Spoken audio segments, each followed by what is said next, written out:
क्या सम्मोहन वशीकरण विद्या है? क्या हम हमारा व्यक्तित्व बदल सकते हैं? कार्यशाला का क्या उपयोग होगा? हमारा नसीब हम बदल पाएंगे? मित्रों, ये स्व सम्मोहन व्यक्तित्व कार्यशाला मैं 1991 से चलाता हूँ प्रोफेशनली। कई लाख स्टूडेंट्स इस कार्यशाला के माध्यम से मेरे संपर्क में आए। उन्होंने personality development with self hypnosis, ये प्रक्रिया के द्वारा अपना व्यक्तित्व विकसित कैसे करना, ये तंत्र को आत्मसात किया, उसका उपयोग किया, उनके जीवन में काफ़ी सुधार भी आए। 13 साल के विद्यार्थी से लेकर तो किसी भी उम्र की व्यक्ति इसमें शरीक हो सकती है।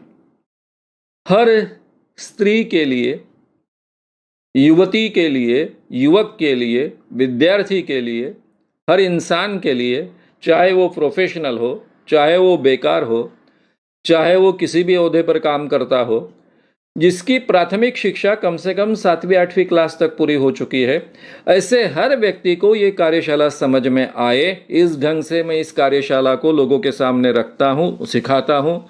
भाषा भी बहुत आसान होती है, इसलिए कोई भी इसको आसानी से समझ सकता है और अमल में बाद में जीवन में ला सकता है। इस कार्यशाला में हम प्रमुखता से 2 विषय हैंडल करते हैं, एक सम्मोहन और दूसरा व्यक्तित्व विकास। हालांकि इस विषय पर, ये दोनों विषय पर श्याम मानव चैनल पर विस्तार से मैंने ये बातें कही है। सम्मोहन यानी हिप्नोटिज्म, इसके बारे में कई गलतफहमियां हमारे मन में हैं। यानी यहां तक की गलतफहमियां हैं कि किसी को खिलाकर किसी को वश किया जा सकता है। अगर किसी व्यक्ति को वश किया तो उसके बाद में उसके शरीर का दुरुपयोग किया जा सकता है, उससे पैसे लूटे जा सकते हैं, कई गलत काम उससे करवाए जा सकते हैं। वशीकरण मंत्र, मोहिनी विद्या, इस नाम से भी ये काफ़ी चीज़ें कही जाती हैं। या फिर आंखों में आंखें डालकर किसी को वश किया जा सकता है। क्या यह संभव है? आपको इस ढंग की कई किताबें मिल जाएगी मार्केट में। किस ढंग के ये नुस्खे हो सकते हैं? मैं एक छोटा सा मजाक के तौर पर आपको नुस्खा बताऊंगा। वशीकरण विद्या, साधना और सिद्धि, इस किताब में जिस किसी को, एक व्यक्ति को वश करना है, जनरली एक पुरुष को एक स्त्री को वश करना होता है, तो क्या करने का कि एक सफेद कौवा पकड़ने का, उसका हृदय निकालने का, उसको मारकर, फिर इस किताब में मंत्र दिया है, इस मंत्र के आधार पर आपको अमावस्या की रात को इस हृदय को सिद्ध करना है। यानी जो कौवे का हृदय है वो लेकर, जिगर लेकर आप एक मंत्र पढ़ेंगे अमावस्या की रात को, और उसके बाद में वो जागृत हो जाएगा। फिर जिस किसी लड़की को आपको वश करना है, उसके सामने जाने का, सामने जाने के बाद में वही मंत्र पढ़ने का, जो हृदय आपके हाथ में उसको दबाने का, और जो भी संदेश आप दोगे वो उस लड़की तक पहुंच जाएगा। जैसा तुम मुझे बहुत पसंद हो, तुम मुझसे प्यार करो, धीरे धीरे ये संदेश लड़की के दिमाग तक पहुंच जाता है और वो अपने आप तक चली आती है और आपको वश हो जाती है। अब ये सुनते सुनते आपको कैसा लग रहा है? क्या यह संभव है? बिल्कुल संभव नहीं है। तो मित्रों, इस दुनिया में किसी को भी खिलाकर वश नहीं किया जा सकता है, ना ही कोई मंत्र तंत्र पढ़कर वश किया जा सकता है, ना ही इस दुनिया में कोई मोहिनी विद्या होती है, कोई वशीकरण मंत्र होता है, ना ही आंखों में आंखें डालकर किसी को वश किया जा सकता है। तो फिर ये सम्मोहन क्या है? ये सम्मोहन, हिप्नोटिज्म, हिप्नोसिस, इस शब्द का भाषांतर हम सम्मोहन करते हैं। और सम्मोहन के बारे में जो हमारी परंपरागत धारणाएं हैं उसके बारे में मैं आपके सामने अभी मैंने बात की है। उन धारणाओं में मतलब नहीं। लेकिन मेडिकल साइंस के साथ में इस शब्द का जो उपयोग होता आया है, जिसको हम हिप्नोसिस कहते हैं, मैं उस हिप्नोसिस के बारे में आपके सामने बात कर रहा हूं।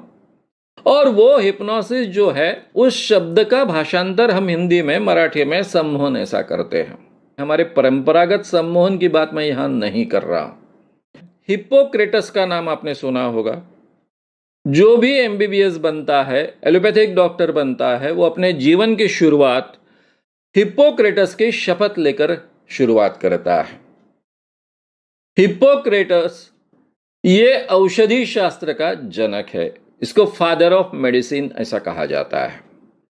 जिसने ये पूरी एलोपैथिक दवाई की सिस्टम शुरू की, आज दुनिया में ये सिस्टम के आधार पर हम जी रहे हैं। कोरोना वायरस से भी उसी सिस्टम के आधार पर सही माने में हम झगड़ रहे हैं।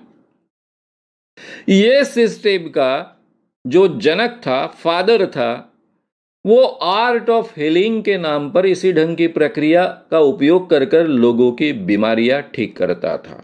उसने उसका नाम दिया था आर्ट ऑफ हीलिंग। और ये आज से 2400 साल पहले की बात है, यानी क्रिश्चियनिटी निर्माण होने के पहले, यानी आज की जो क्रिश्चियनिटी है, बाइबल, यीशु ख्रिस्त, उसके 400 साल पहले ये बात हिप्पोक्रेटस ने कही थी। फिर इस विषय के बारे में अनेक अंधविश्वास मध्ययुगीन काल में निर्माण हुए। इस विषय के जो रिजल्ट्स मिलते थे उसके आधार पर अलग अलग ढंग के लोगों के अंधविश्वास थे। इसमें सुधार करने का काम 18वीं 19वीं शताब्दी में जो साइंटिस्ट लोगों ने किया, उसमें पहला नाम है डॉक्टर जेम्स ब्रेड। इनकी विशेषता ऐसी है कि इन्होंने हिप्नोस नाम की जो ग्रीक देवता होती है, नींद प्रदान करने वाली देवता मानी जाती है ग्रीकों में, उस हिप्नोस नाम की देवता पर से ये हिप्नोसिस शब्द का उपयोग किया। उन्होंने इस प्रक्रिया को हिप्नोसिस नाम दिया। उन्होंने 3 महत्व की बातें उसमें सिद्ध की, और ये बहुत महत्व की बातें हैं, क्योंकि उस जमाने में इस विषय के बारे में काफी अंधविश्वास थे। यानी मेस्मेरिज्म, मेस्मर बड़े जादुई तरीके से लोगों की बीमारियां ठीक करने लग गया था। काफी लोग उस पर विश्वास रखने लग गए थे। फ्रांस में इसने बहुत बड़ा महल खरीद लिया था। ये मेस्मर ने बड़े पैमाने पर मेस्मेरिज्म के नाम पर वहां पर ये प्रक्रिया, इस ढंग की एक प्रक्रिया का उपयोग किया था। उससे भी काफी अंधविश्वास फैले थे। ये सब बातें बहुत विस्तार से यूट्यूब चैनल पर रखी है, आप उसको ढूंढकर सुन सकते हो। जेम्स ब्रेड ने पहली बार बहुत ही साइंटिफिक तरीके से इसका इन्वेस्टिगेशन कर 3 बातें सिद्ध की। किसी को भी उसके इच्छा के विरुद्ध सम्मोहित नहीं किया जा सकता, नंबर 1। नंबर 2, एक बार उसको सम्मोहित किया गया या फिर वो सम्मोहित हुआ तो उसके बाद में वो अलग अलग ढंग की सूचनाएं ग्रहण करेगा। मैं उदाहरण के तौर पर दूंगा कि 5 इंद्रियों के हेलुसिनेशंस डीप ट्रांस में जो सम्मोहन में जाता है उसको हो सकते हैं। यानी किसी हॉल में उसने कह दिया, हिप्नोटिस्ट ने, जो व्यक्ति डीप ट्रांस में गई है उसको कह दिया कि यहां पर करीना कपूर आई है, तो उसको 100% करीना कपूर वहां दिखती है। करीना कपूर के साथ में वो शेक हैंड करता है, उसको लगता है सही में मैंने करीना कपूर के साथ में शेक हैंड किया। उसका स्पर्श वो अनुभव करता है, उसकी आवाज वो सुनता है, उसके शरीर का जो ड्रेस है उसके ऊपर अगर कोई बहुत अच्छी सुगंध है तो वो सुगंध भी महसूस करता है। चारों इंद्रियों का बहुत अच्छे ढंग से वो अनुभव ले पाता है। अगर करीना कपूर ने उसको चॉकलेट दिया, अभी करीना कपूर वहां है ही नहीं तो चॉकलेट देगी कैसी, तो उसको चॉकलेट की टेस्ट भी महसूस होगी। यानी इस ढंग की कल्पनाएं उसके लिए प्रत्यक्ष अनुभव बन जाते हैं। इसको हम हेलुसिनेशंस कहते हैं। तो अलग अलग ढंग के अनुभव इसमें आते हैं। सम्मोहन में किस किस ढंग के अनुभव आते हैं, बहुत विस्तार से मैंने ये सब बातें यूट्यूब पर रखी है। तो ये अलग अलग ढंग की सजेशंस वो स्वीकारेगा। शायद उस व्यक्ति को डीप ट्रांस में जो व्यक्ति गया है उसको कहा कि तू लड़की है, तो लड़की जैसा बर्ताव भी करना शुरू करेगा। उसको कहा कि तू भिखारी है, तो भिखारी जैसा भी बर्ताव करना वो शुरू करेगा। कई ढंग की सूचनाएं अमल में लाएगा, लेकिन जिसमें उसकी जान जा सकती है ऐसी कोई बात वो करेगा नहीं। तीसरी बात, वो अपने नैतिक मूल्य के खिलाफ बर्ताव करेगा नहीं।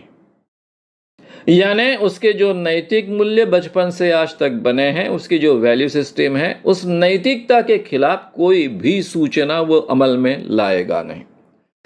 उदाहरण के तौर पर अगर कोई लड़की है, हिप्नोटिस्ट कोई पुरुष है, तो ये उसकी इच्छा के विरुद्ध उसके शरीर का भोग नहीं ले पाएगा, ना ही उसको कोई ऐसी कृति करने के लिए बाध्य करेगा जो उसके नैतिक मूल्यों के खिलाफ होगी।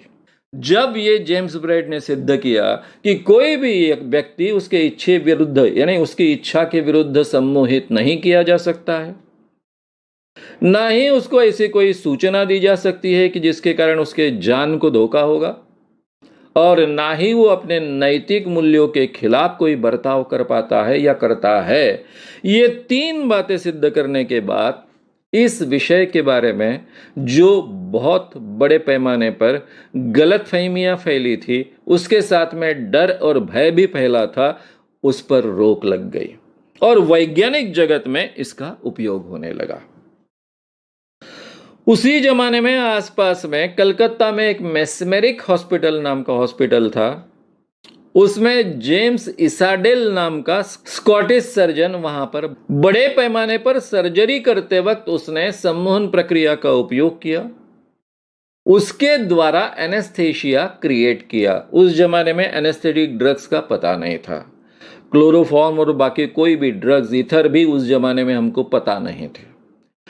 करीबन 400 ऑपरेशंस इस ढंग से हमारे भारत के ही कलकत्ता मेस्मेरिक हॉस्पिटल में हुए, यानी सर्जरी को बहुत बढ़ावा प्राप्त होने के लिए भी सम्मोहन का काफी अच्छे ढंग से उपयोग हुआ है।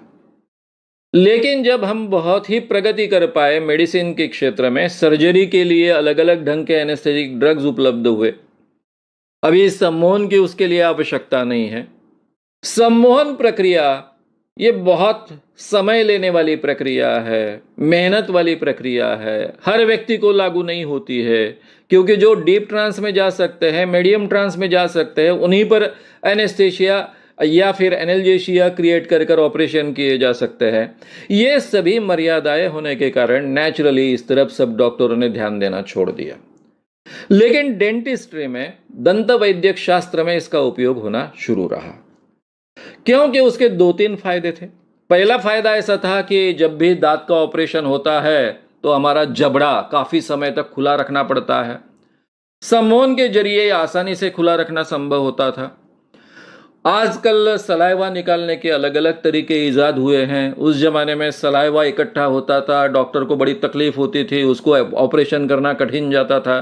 तो सलाइवा कम से कम आए, इसके लिए भी सजेशन का उपयोग कर कर सलाइवा का प्रमाण कम करने के लिए इसका उपयोग होता था। और फिर वेदना जो होती है वो भी कम करने के लिए इसका उपयोग होता था, पेन कम करने के लिए इसका उपयोग होता था। इसलिए डेंटिस्ट्री में इसका उपयोग शुरू रहा। फिर प्रसूति शास्त्र में भी पेनलेस प्रेगनेंसी के लिए इसका उपयोग होता रहा। ये 2 शास्त्रों में इसका उपयोग होता रहा, लेकिन बाकी जगह इसका उपयोग अभी एकदम से घट गया था।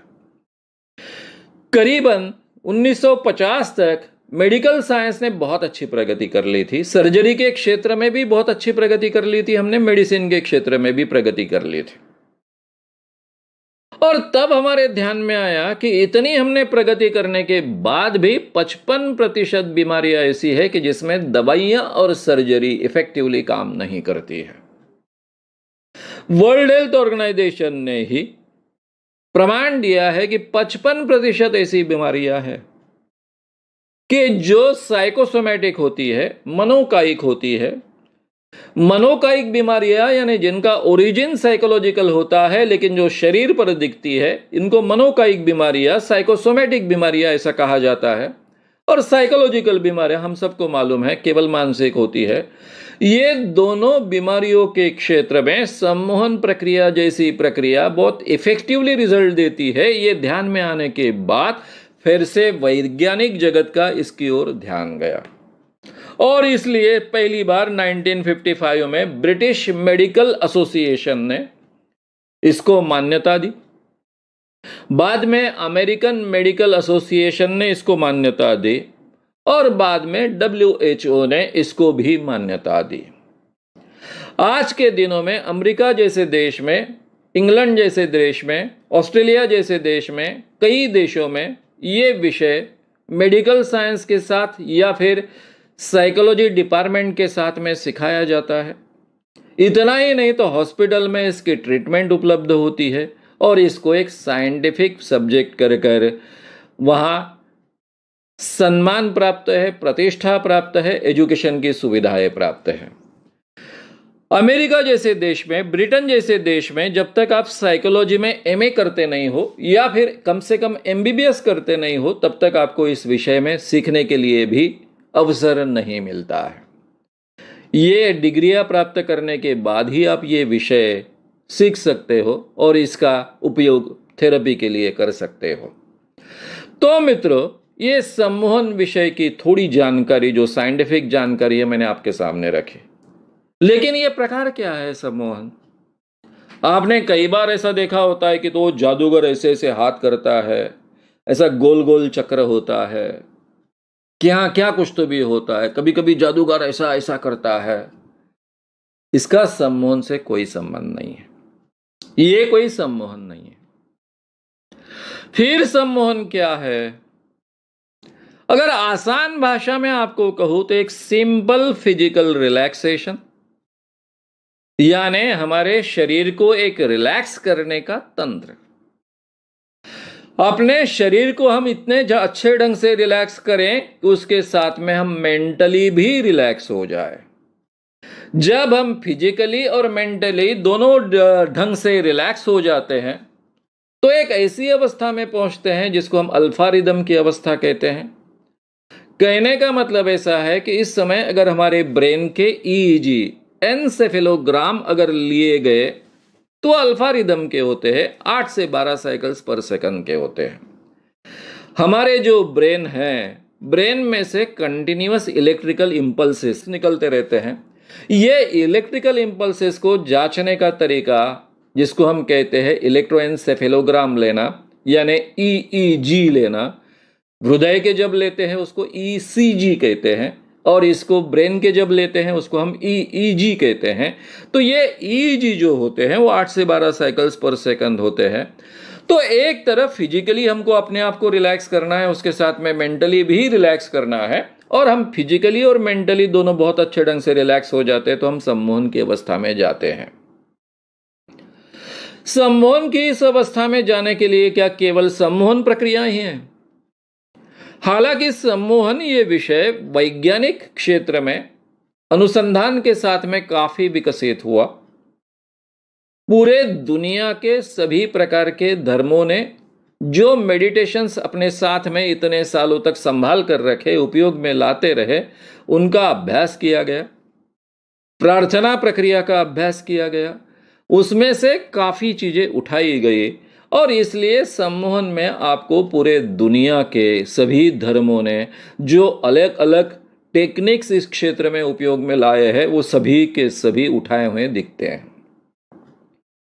इसलिए सम्मोहन के जरिए, मेडिटेशन के जरिए, एकाग्रता से करने वाली प्रार्थना के जरिए हम एक डीपर रिलैक्सेशन की अवस्था में पहुंचते हैं और ये अल्फा रिदम की अवस्था है। ये एक नेचुरल अवस्था है, ये कोई कृत्रिम अवस्था नहीं कि हम कोई तो भी नया इजाद करते हैं। केवल इसमें विशेषता ऐसी है कि नेचुरली हम बहुत कम समय के लिए ये अल्फा रिदम की अवस्था में जाते हैं, जागते ही और सोते समय। तो यहाँ पर ये अवस्था हम डिलिबरेटली निर्माण करते हैं, लंबे समय तक रखते हैं। अब इस अवस्था का फायदा क्या है? ये जो अल्फा रिदम की अवस्था है, सम्मोहन की अवस्था है, मेडिटेशन की अवस्था है, या फिर एकाग्रता से की हुई प्रार्थना के बाद में हम इस अवस्था में जाते हैं, उसका फायदा क्या? ये अवस्था की एक विशेषता है कि आप जब भी कोई भी माध्यम से, कोई भी तंत्र से इस अवस्था में जाते हो, अल्फा रिदम की अवस्था में जाते हो, तो एक मेंटल इक्विलिब्रियम निर्माण होता है। ये मेंटल इक्विलिब्रियम निर्माण होने के कारण आप अंदर बाहर से शांत और शांत, अधिक शांत महसूस करते हो। आपका गुस्सा, आपका द्वेष, आपकी सभी नेगेटिव भावनाएं कम हो जाती है। पॉजिटिव भावनाएं, अच्छा लगना, आनंद की भावना, रिलैक्सेशन की भावना, शांति की भावना, ये ज्यादा महत्व की हो जाती है। और इस अवस्था में अगर हम कुछ समय रहे तो उसके फायदे हमें अपने आप मिलते हैं। दो क्षेत्रों में फायदे मिलते हैं। सबसे पहले फायदा हमको मिलता है हमारे आरोग्य के क्षेत्र में, हमारे हेल्थ के क्षेत्र में। इस अवस्था में अगर हम दिन में 2 बार आधा आधा घंटा भी जाते हैं तो उसके कारण हमारी इम्यून सिस्टम और ज्यादा ताकत से काम करना शुरू करती है।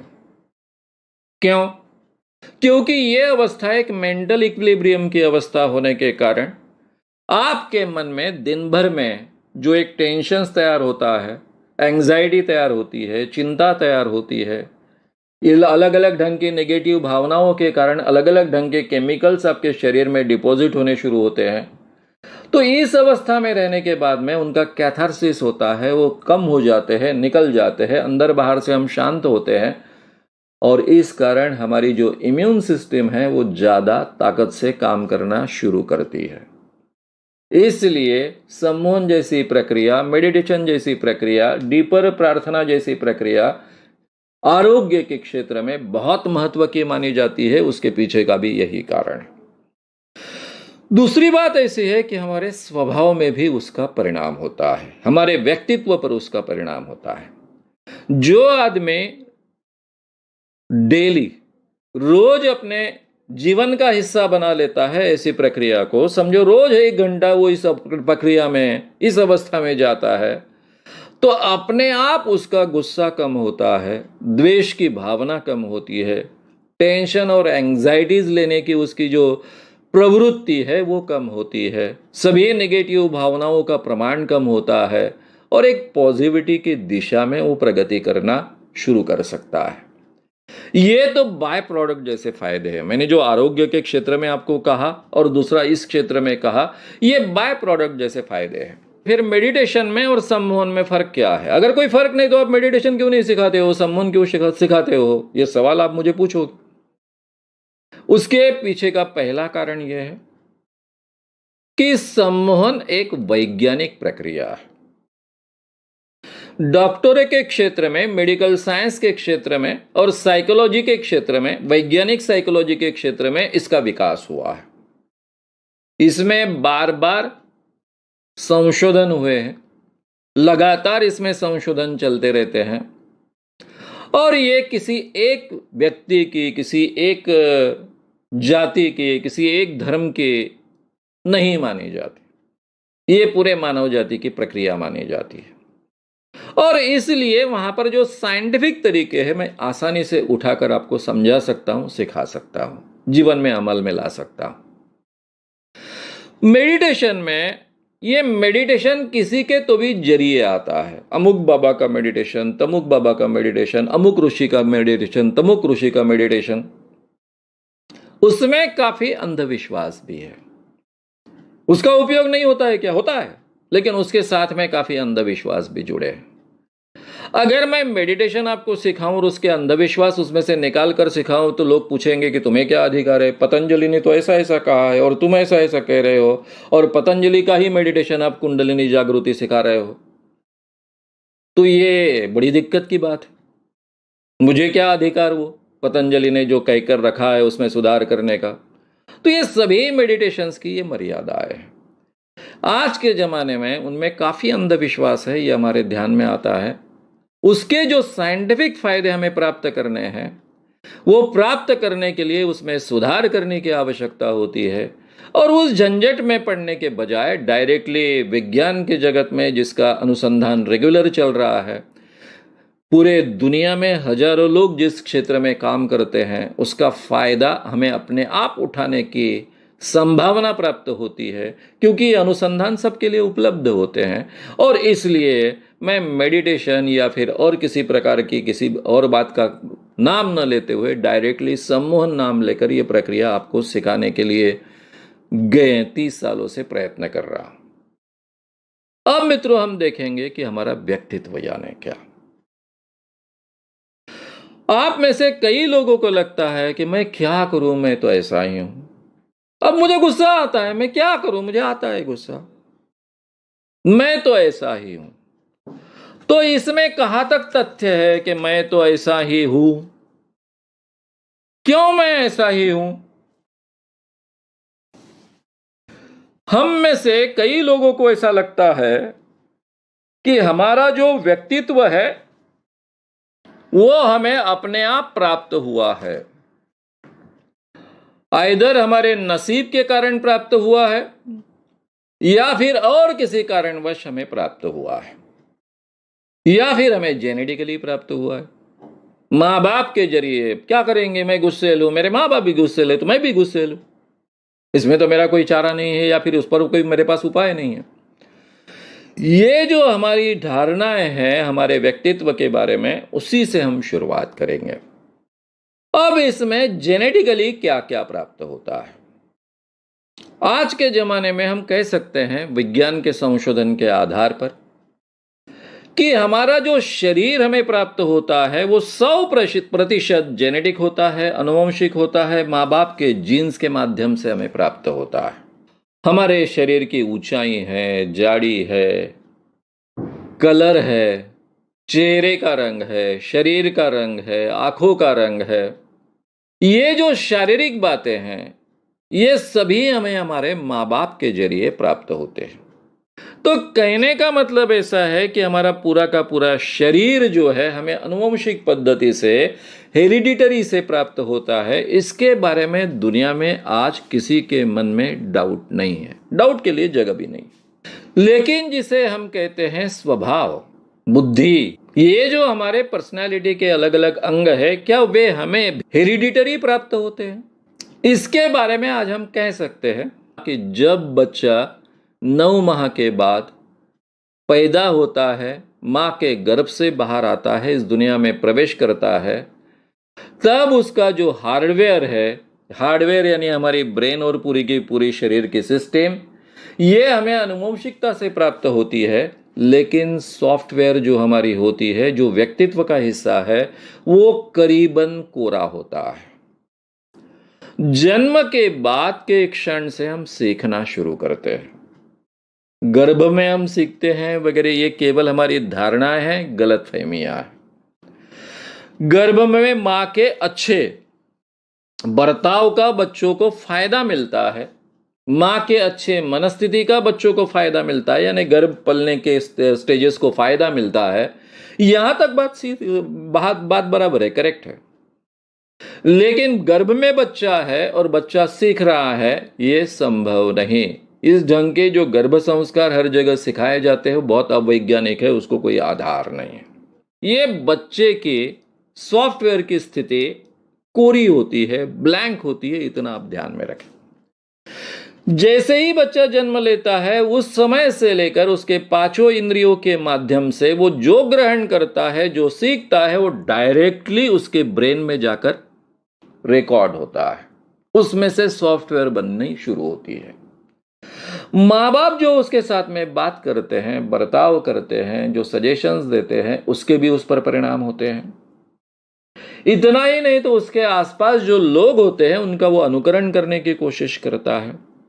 यानी बच्चे दो तरीके से सीखते हैं, 5 इंद्रियों के माध्यम से जो अनुभव उनको मिलेंगे उस तरीके से सीखते हैं, और बड़ों का अनुकरण करने का प्रयास करते हैं, उस माध्यम से भी सीखते हैं। ये दोनों माध्यमों से उनके ब्रेन में अलग अलग चीजें जाते रहती है, उनका सॉफ्टवेयर भरना शुरू होता है। अब दिक्कत ऐसी है कि पहले 5-6 साल तक ये बच्चों का ये जो ब्रेन होता है ये ओपन होता है, जो भी आसपास से आएगा सबका सब हमारे ब्रेन में चला जाएगा।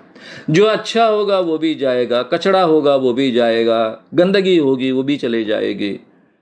तो इसलिए पहले 5-6 सालों के संस्कारों को बहुत महत्व दिया जाता है, करीबन 12 साल के संस्कार को बहुत महत्व दिया जाता है। इसके पीछे ये कारण है।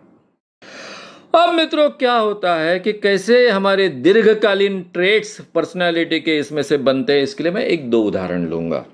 हर बच्चे को बचपन में चलना सीखना पड़ता है। अब ये बच्चा जब चलना सीखता है तो उसके लिए हम वॉकर उसको देते हैं, ताकि वो वॉकर के आधार पर आसानी से चलना सीखे। कभी कभी ये वॉकर पर चलने वाला बच्चा गिर जाता है, उसको कुछ मार लग गई है, बच्चा चिल्लाना शुरू करता है। एक आधी माँ है ऐसी है बेचारी कि रात दिन उसको काम करना पड़ता है, पति भी हमेशा उसको भला बुरा कहते रहता है, सासू माँ भी उसकी बहुत प्रताड़ना करते रहती हैं। ये माँ की मनस्थिति बहुत खराब है, बच्चे पर बहुत प्रेम करती है। अब वो किसी काम में जुड़ गई थी और बच्चा अपने आप वो ये वॉकर पर चलने की कोशिश करते करते गिर गया, रोने लग गया। माँ आती है, दो चार उसको लगाती है, मैंने तुझे बार बार समझा एक जगह बैठ के रह, बैठते नहीं रहता है, बार बार कुछ तो भी करता है, गिरता है और तू हमेशा पढ़ते रहता है और रोते रहता है। जान नालायक, ऐसा ही तू जिंदगी भर रोते रहेगा, गिरते रहेगा। ये अगर अनुभव 2-3 बार रिपीट हुआ तो उस बच्चे के दिमाग में जाकर बैठता है, नालायक तू जिंदगी भर रोता रहे, जिंदगी भर तो गिरता रहेगा। ये उसके जीवन। और ऐसे व्यक्ति फिर जिंदगी भर रोते रहते हैं। उनको कभी भी पूछो क्या कैसे हो, अरे क्या बताऊं, जीना हराम हो गया, मेरा बॉस ऐसा नालायक है कि जीना असंभव हो गया। पत्नी, अरे पूछो मत, इतनी कजाक पत्नी है, इतनी तकलीफ देती है, इतना अलग अलग तरह से प्रताड़ना मेरी करती है, ऐसी पत्नी किसी के नसीब में ना हो। बच्चे, अरे महान नालायक बच्चे, ये नालायक वो नालायक, सारी दुनिया नालायक और मैं भी नालायक। ये उनकी मानसिक स्थिति होती है। ये अपने जीवन में कभी यश प्राप्त करने का अवसर उन्हें बहुत कम आता है, और जब भी थोड़ा बहुत अपयश आया कि वो बोलेंगे मैं तो जिंदगी भर ऐसा ही रहने वाला हूं, मुझे तो कभी विजय प्राप्त होने वाली नहीं है, कभी यश प्राप्त होने वाला नहीं है, सफलता मेरे जीवन का हिस्सा ही नहीं। ऐसे जिंदगी भर रोते रहेंगे, छोटे छोटी बातों में रोते रहेंगे, क्योंकि पूरे जिंदगी भर के ट्रेट्स हमारे बचपन में हमारे व्यक्तित्व का हिस्सा बन जाते हैं, ये संस्कारों के जरिए। अभी यही अनुभव अगर दूसरी मां ने अलग ढंग से टैकल किया तो क्या होगा? दूसरी मां है, उसकी मनस्थिति बहुत अच्छी है, बच्चों को कैसे संभालना है, उनको कैसे संस्कारित करना है, इसके बारे में वो जागरूक है। वो दौड़ कर आएगी, बच्चे को उठाएगी, रोते हुए बच्चे का ध्यान किसी और चीजों की ओर खींचने का प्रयास करेगी, उसको आवाज करने वाले खिलौने देने की कोशिश करेगी, किसी पंछी की तरफ ध्यान एकाग्र करने की कोशिश करेगी, उधर ध्यान भटकाने की कोशिश करेगी। ये बच्चा कोई तो भी नई चीज में इन्वॉल्व हो जाएगा।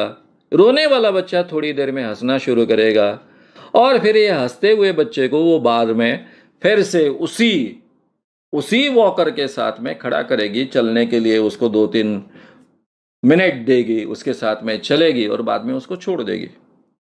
अब ये अनुभव अगर ये बच्चे के दिमाग में या फिर इसके जीवन में 2-3 बार रिपीट हुआ तो क्या असर होगा? ये बच्चा गिरा है, उसको लगा है, लगने के बाद में उसने रोना शुरू किया है। मां आती है, उसका ध्यान किसी अच्छी चीज की ओर खींच लेती है, वो रोना भूल जाता है, हंसना शुरू करता है, और जो चीज करते वक्त वो असफल हुआ था, उसको बहुत तकलीफ हुई थी, गिर गया था, वही चीज वो सफलता से अब कर रहा है। तो ये व्यक्ति के दिमाग में एक नया ट्रेट पैदा होगा। जब भी उसके जीवन में कोई असफलता आएगी तो वो सोचेगा कि ठीक है, मैं अच्छे तरह से मेरा ध्यान कुछ अच्छी चीजों की ओर केंद्रित करूं, रोते नहीं बैठूं, आनंद से हंसूं और वही कृति बार बार करते जाऊं ताकि मैं सफल होते जाऊं। तो ऐसी व्यक्ति अपने जीवन में कभी असफल नहीं होती है। वो हर असफलता को एक मामूली हर्डल समझता है, उस हर्डल को हमेशा क्रॉस करने की कोशिश करता है, और हमेशा ये हर्डल्स पादाक्रांत कर कर कर कर कर कर यश ही अपने जीवन में प्राप्त करता है, सफलता ही अपने जीवन में प्राप्त करता है। तो इतने बड़े ट्रेड्स अपने जीवन में पैदा हो सकते हैं। इसलिए मित्रों, कहा जाता है कि कम से कम 10-12 साल तक बच्चों की परवरिश करते वक्त बहुत ही खबरदारी से उनकी परवरिश करनी चाहिए, पॉजिटिव परवरिश करनी चाहिए। इस विषय पर, बाल संगोपन, इस विषय पर मैंने विस्तार से ये बातें रखी है। यानी इस विषय का व्याख्यान YouTube पर उपलब्ध है, आप सुन सकते हो, उसकी सभी बारीकियां आप पकड़ सकते हो। तो अच्छी और बुरी ये दोनों चीजें हमारे दिमाग में डाली जा सकती है। करीबन हमारे 5-6 साल पूरे होते होते हमारे ये ब्रेन को, ये जो है मैंने कहा था खुला डिब्बा, ये खुले डिब्बे को ढक्कन प्राप्त होता है। इसको साइंटिफिक भाषा में क्रिटिकल फैकल्टी कहते हैं। उसके बाद में हमने क्या चूज करना चाहिए, क्या स्वीकारना चाहिए, क्या नहीं स्वीकारना चाहिए, अधिकार हमें प्राप्त होता है। लेकिन इसके बावजूद फिर भी अनजाने में हमारा माइंड प्रोग्राम होते रहता है। कैसे आपके और मेरे जीवन में जो कुछ ट्रॉमेटिक एक्सपीरियंसेस आते हैं, बहुत दुखद घटनाएं घटती है, एक्सीडेंटल घटनाएं घटती है, जिसके कारण हम पूरी तरह से विचलित हो जाते हैं, तब हमारे ऊपर पूरा कंट्रोल नहीं रहता है और डायरेक्टली बुरी चीजें हमारे अंदर प्रोग्राम हो जाती है।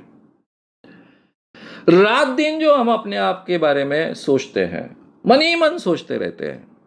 जब भी हम किसी काम में एकाग्र नहीं है, तब मन ही मन हम सोचते रहते हैं। ये जो मन ही मन हम अपने अपने मंदर सोचते रहते हैं, मन ही मन सोचते रहते हैं, रात दिन उससे हम प्रोग्राम होते हैं। अगर मन ही मन हम निगेटिवली सोचते रहेंगे अपने बारे में, दुनिया के बारे में, तो हम निगेटिवली प्रोग्राम होते जाएंगे। मन ही मन अगर हम पॉजिटिवली सोचते हैं, बार बार पॉजिटिवली सोचते हैं, पॉजिटिवली दुनिया के बारे में सोचते हैं, अपने बारे में सोचते हैं, तो हम पॉजिटिवली प्रोग्राम होते रहेंगे। तो मित्रों, हमारा व्यक्तित्व कैसे निर्माण होता है? जब हम पैदा हुए, इस दुनिया में आए, मां के गर्भ से बाहर, तब सॉफ्टवेयर, हमारे ब्रेन में जो सॉफ्टवेयर है वो करीबन ब्लैंक था। जन्म के क्षण से यह सॉफ्टवेयर भरना शुरू हुआ। 5-6 साल तक हमारा अपने ऊपर कंट्रोल नहीं होता है। आसपास के वातावरण से जो भी चीजें हमारे ब्रेन में जाती है वो डायरेक्टली प्रोग्राम होती है। कुछ उसमें अच्छी होती है, कुछ उसमें बुरी होती है, कुछ उसमें कचरा होती है, कुछ उसमें अच्छा हो सकता है, गंदगी भी हो सकती है। इसीलिए माँ बाप ने बहुत जागरूक होकर संस्कार करने चाहिए, ऐसा कहा जाता है। केवल माँ बाप के संस्कार नहीं होते हैं, पास पड़ोस में हम खेलने जाते हैं, उनके भी संस्कार होते हैं, स्कूल में जाते हैं, उनके भी संस्कार होते हैं, और रात दिन टीवी सामने देखते हैं, उसके भी संस्कार होते हैं। तो ये सभी हमारे ब्रेन में चला जाता है, उस पर हमारा कंट्रोल कम होता है। 5-6 साल के बाद हमारे ब्रेन को क्रिटिकल फैकल्टी आती है, क्या स्वीकारना क्या नहीं स्वीकारना, यह अधिकार हमें प्राप्त होता है। लेकिन अगर पहले 5-6 सालों में हमें बहुत ट्रेन किया गया कि कैसे अच्छी चीज़ें क्या होती है, बुरी चीज़ें क्या होती है, इसके बारे में हम अवेयर रहे, तो हम उसको उपयोग में लाएंगे, नहीं तो हम उपयोग में नहीं ला पाएंगे। तुझे कुछ समझता नहीं है, मैं बोलता हूँ अमल में ला, यही अगर हमको संस्कार किया गया है तो हमको ऐसा ही लगेगा कि 6 साल के बाद हमको कुछ समझता ही नहीं है, तो ये जो कह रहे हैं वही सही होगा, उसको अमल में लाएंगे। यानी ये क्रिटिकल फैकल्टी जो हमें दी है नेचर ने, वो हमेशा हम यूज़ करते ही हैं, ऐसा नहीं होता है। इसलिए बाद में भी हम प्रोग्राम होते रहते हैं, और फिर अनजाने प्रोग्राम होने की गुंजाइश होती है ट्रॉमेटिक एक्सपीरियंसेस में, और रात दिन जो विचार करते हैं उसके जरिए भी। यानी हम जब पैदा हुए तब हमारा ब्रेन सॉफ्टवेयर पूरी तरह से ब्लैंक था। आज के क्षण तक, अभी आप सुन रहे हो, उस क्षण तक हमारे ब्रेन में जो जो प्रोग्रामिंग हो गया, उस टोटल प्रोग्रामिंग को हम कहते हैं हमारी पर्सनैलिटी, हमारा व्यक्तित्व। ये जो हमारा व्यक्तित्व है, टोटल प्रोग्रामिंग है, फिगर 7, इसमें हम देखेंगे कि ये टोटल प्रोग्रामिंग में से क्या क्या चीजें निकल कर आती है। सबसे पहली बात, हमारी सभी की सभी एक्शंस इसमें से निर्माण होती है। फिगर 7, बिहेवियर, हमारा बर्ताव निर्माण होता है। हमारी इमोशंस निर्माण होती है। हमारी वैल्यू सिस्टम इसमें से निर्माण होती है, और थिंकिंग प्रोसेस भी इसमें से निर्माण होती है। एक्शन यानी क्रिया, बिहेवियर यानी बर्ताव, इमोशंस यानी भावनाएं, वैल्यू सिस्टम यानी नैतिक मूल्य, और थिंकिंग प्रोसेस का मतलब होता है विचार करने की प्रक्रिया। ये सारी की सारी चीजें इसमें से निर्माण होती है। तो हमारे व्यक्तित्व का प्रोग्रामिंग हमने समझ लिया। हमारा बर्ताव ऐसा क्यों होता है, उसके पीछे का कारण भी हमने समझ लिया। अभी हम अपने आप को क्या समझते हैं? उदाहरण के तौर पर कि हमें किसी बात का डर लगता है। हमारा व्यक्तित्व इस ढंग का बना है, बॉस के सामने जाएंगे, कुछ भी हुआ तो भी बोल नहीं पाएंगे। जाते ही बॉस ने कहा फाइल लेकर आओ, हम फाइल लेकर गए, बॉस हमें डांट रहा है, डांट रहा है, डांट रहा है, काम नहीं करते हो, फोकट में पगार लेते हो, सबके सामने अपमान कर रहा है, हम चुप कैसे सुन रहे हैं, हालांकि काम तो आप हमने पूरा किया है, थोड़ा सा बचा है, लेकिन कहने की हिम्मत नहीं हो रही है।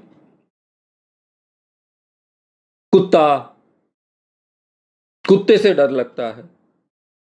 लोग हंसते हैं कि अरे क्या कुत्ते से डरता है, तो हर जगह कुत्ते होते हैं, लेकिन डर लगता है, इतना डर लगता है कि कुत्ते के सामने से जाने की हिम्मत नहीं होती है। स्टैंड से लेकर जहां से मैं घर वापस आता हूं, वहां से मेरा घर केवल 10 मिनट की दूरी पर है, लेकिन मैं पैदल नहीं आता हूं क्योंकि बीच में बहुत कुत्ते और कुत्तों का मुझे बहुत डर लगता है, तो मैं हमेशा रिक्शा में बैठ कर आऊंगा। परीक्षा का डर, क्यों भाई डर लगता है हमको? अब कुत्ते का डर लगना ये कोई स्वाभाविक डर नहीं है, बॉस का डर लगना ये स्वाभाविक डर नहीं है, ये कोई नेचुरल डर तो है नहीं। परीक्षा का डर लगना ये भी नेचुरल डर नहीं है, ये एक्वायर्ड डर है, ये हमने सीखे हुए डर है। हमें गुस्सा आता है, कोई बात अगर हमारे मन मुताबिक नहीं हुई तो हमें गुस्सा आता है। कैसे बच्चे, बार बार बोलता हूं तो भी करते नहीं है, एकदम से गुस्सा आ जाता है, हमारे एड्रेनलिन और स्टेरॉइड्स बढ़ जाते हैं। क्यों ऐसा होता है? होता है, टेंशन आता है, एकदम से परीक्षा का टेंशन आ जाता है, क्या होगा, कैसा होगा, मैं परीक्षा में पास होऊंगा कि नहीं, अभी तो बहुत नजदीक परीक्षा आई है, मेरा अभ्यास नहीं हुआ है। अरे भाई मुझे पहले से मालूम था कब मेरी परीक्षा होने वाली है, अभी कोविड-19 के बाद छोड़ दो, लेकिन एवरेज कंडीशन में तो हमें कल्पना होती है कि 8-10-15 दिन में इस समय में परीक्षा होने वाली है।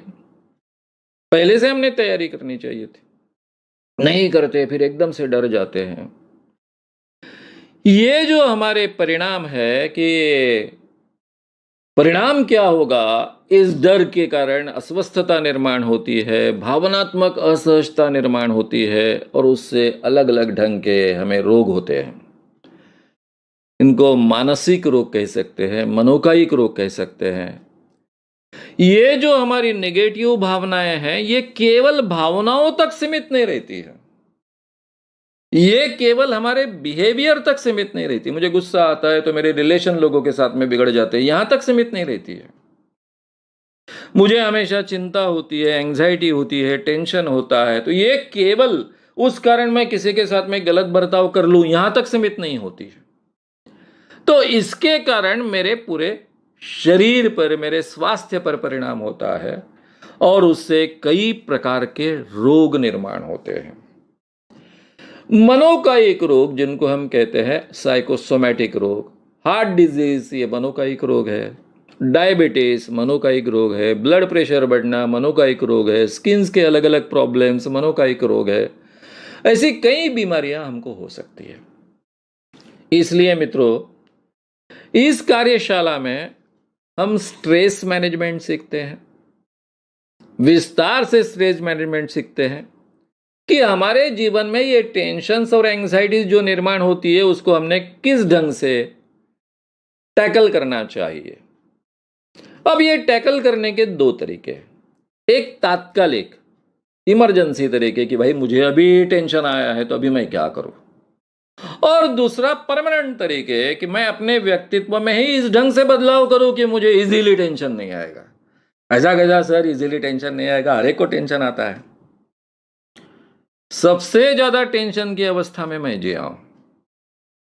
मैंने जब 1982 में अंधश्रद्धा निर्मूलन ये विषय लेकर काम को शुरुआत की, अखिल भारतीय अंधश्रद्धा निर्मूलन समिति के नाम से, उसके पहले मैं बहुत लोकप्रिय वक्ता था, लोकप्रिय लेखक था, लोकप्रिय पत्रकार था, लोकप्रिय प्राध्यापक था। मैंने कभी गाली भी किसी की सुनी नहीं थी। लेकिन जब इस काम की शुरुआत की तो मेरे सामने हजारों की पब्लिक रहती थी और लोगों के हाथ में पत्थर रहते थे। तू हमारे बाबा के बारे में बोल, तेरा सिर फोड़ते हैं, ये रोज का वातावरण रहता था। और रोज दिन में 2 से 3 व्याख्यान मैं देता था, फुल टाइम काम करता था। करीबन 9 साल मैंने फुल टाइम काम किया, रात दिन टेंशन रहता था।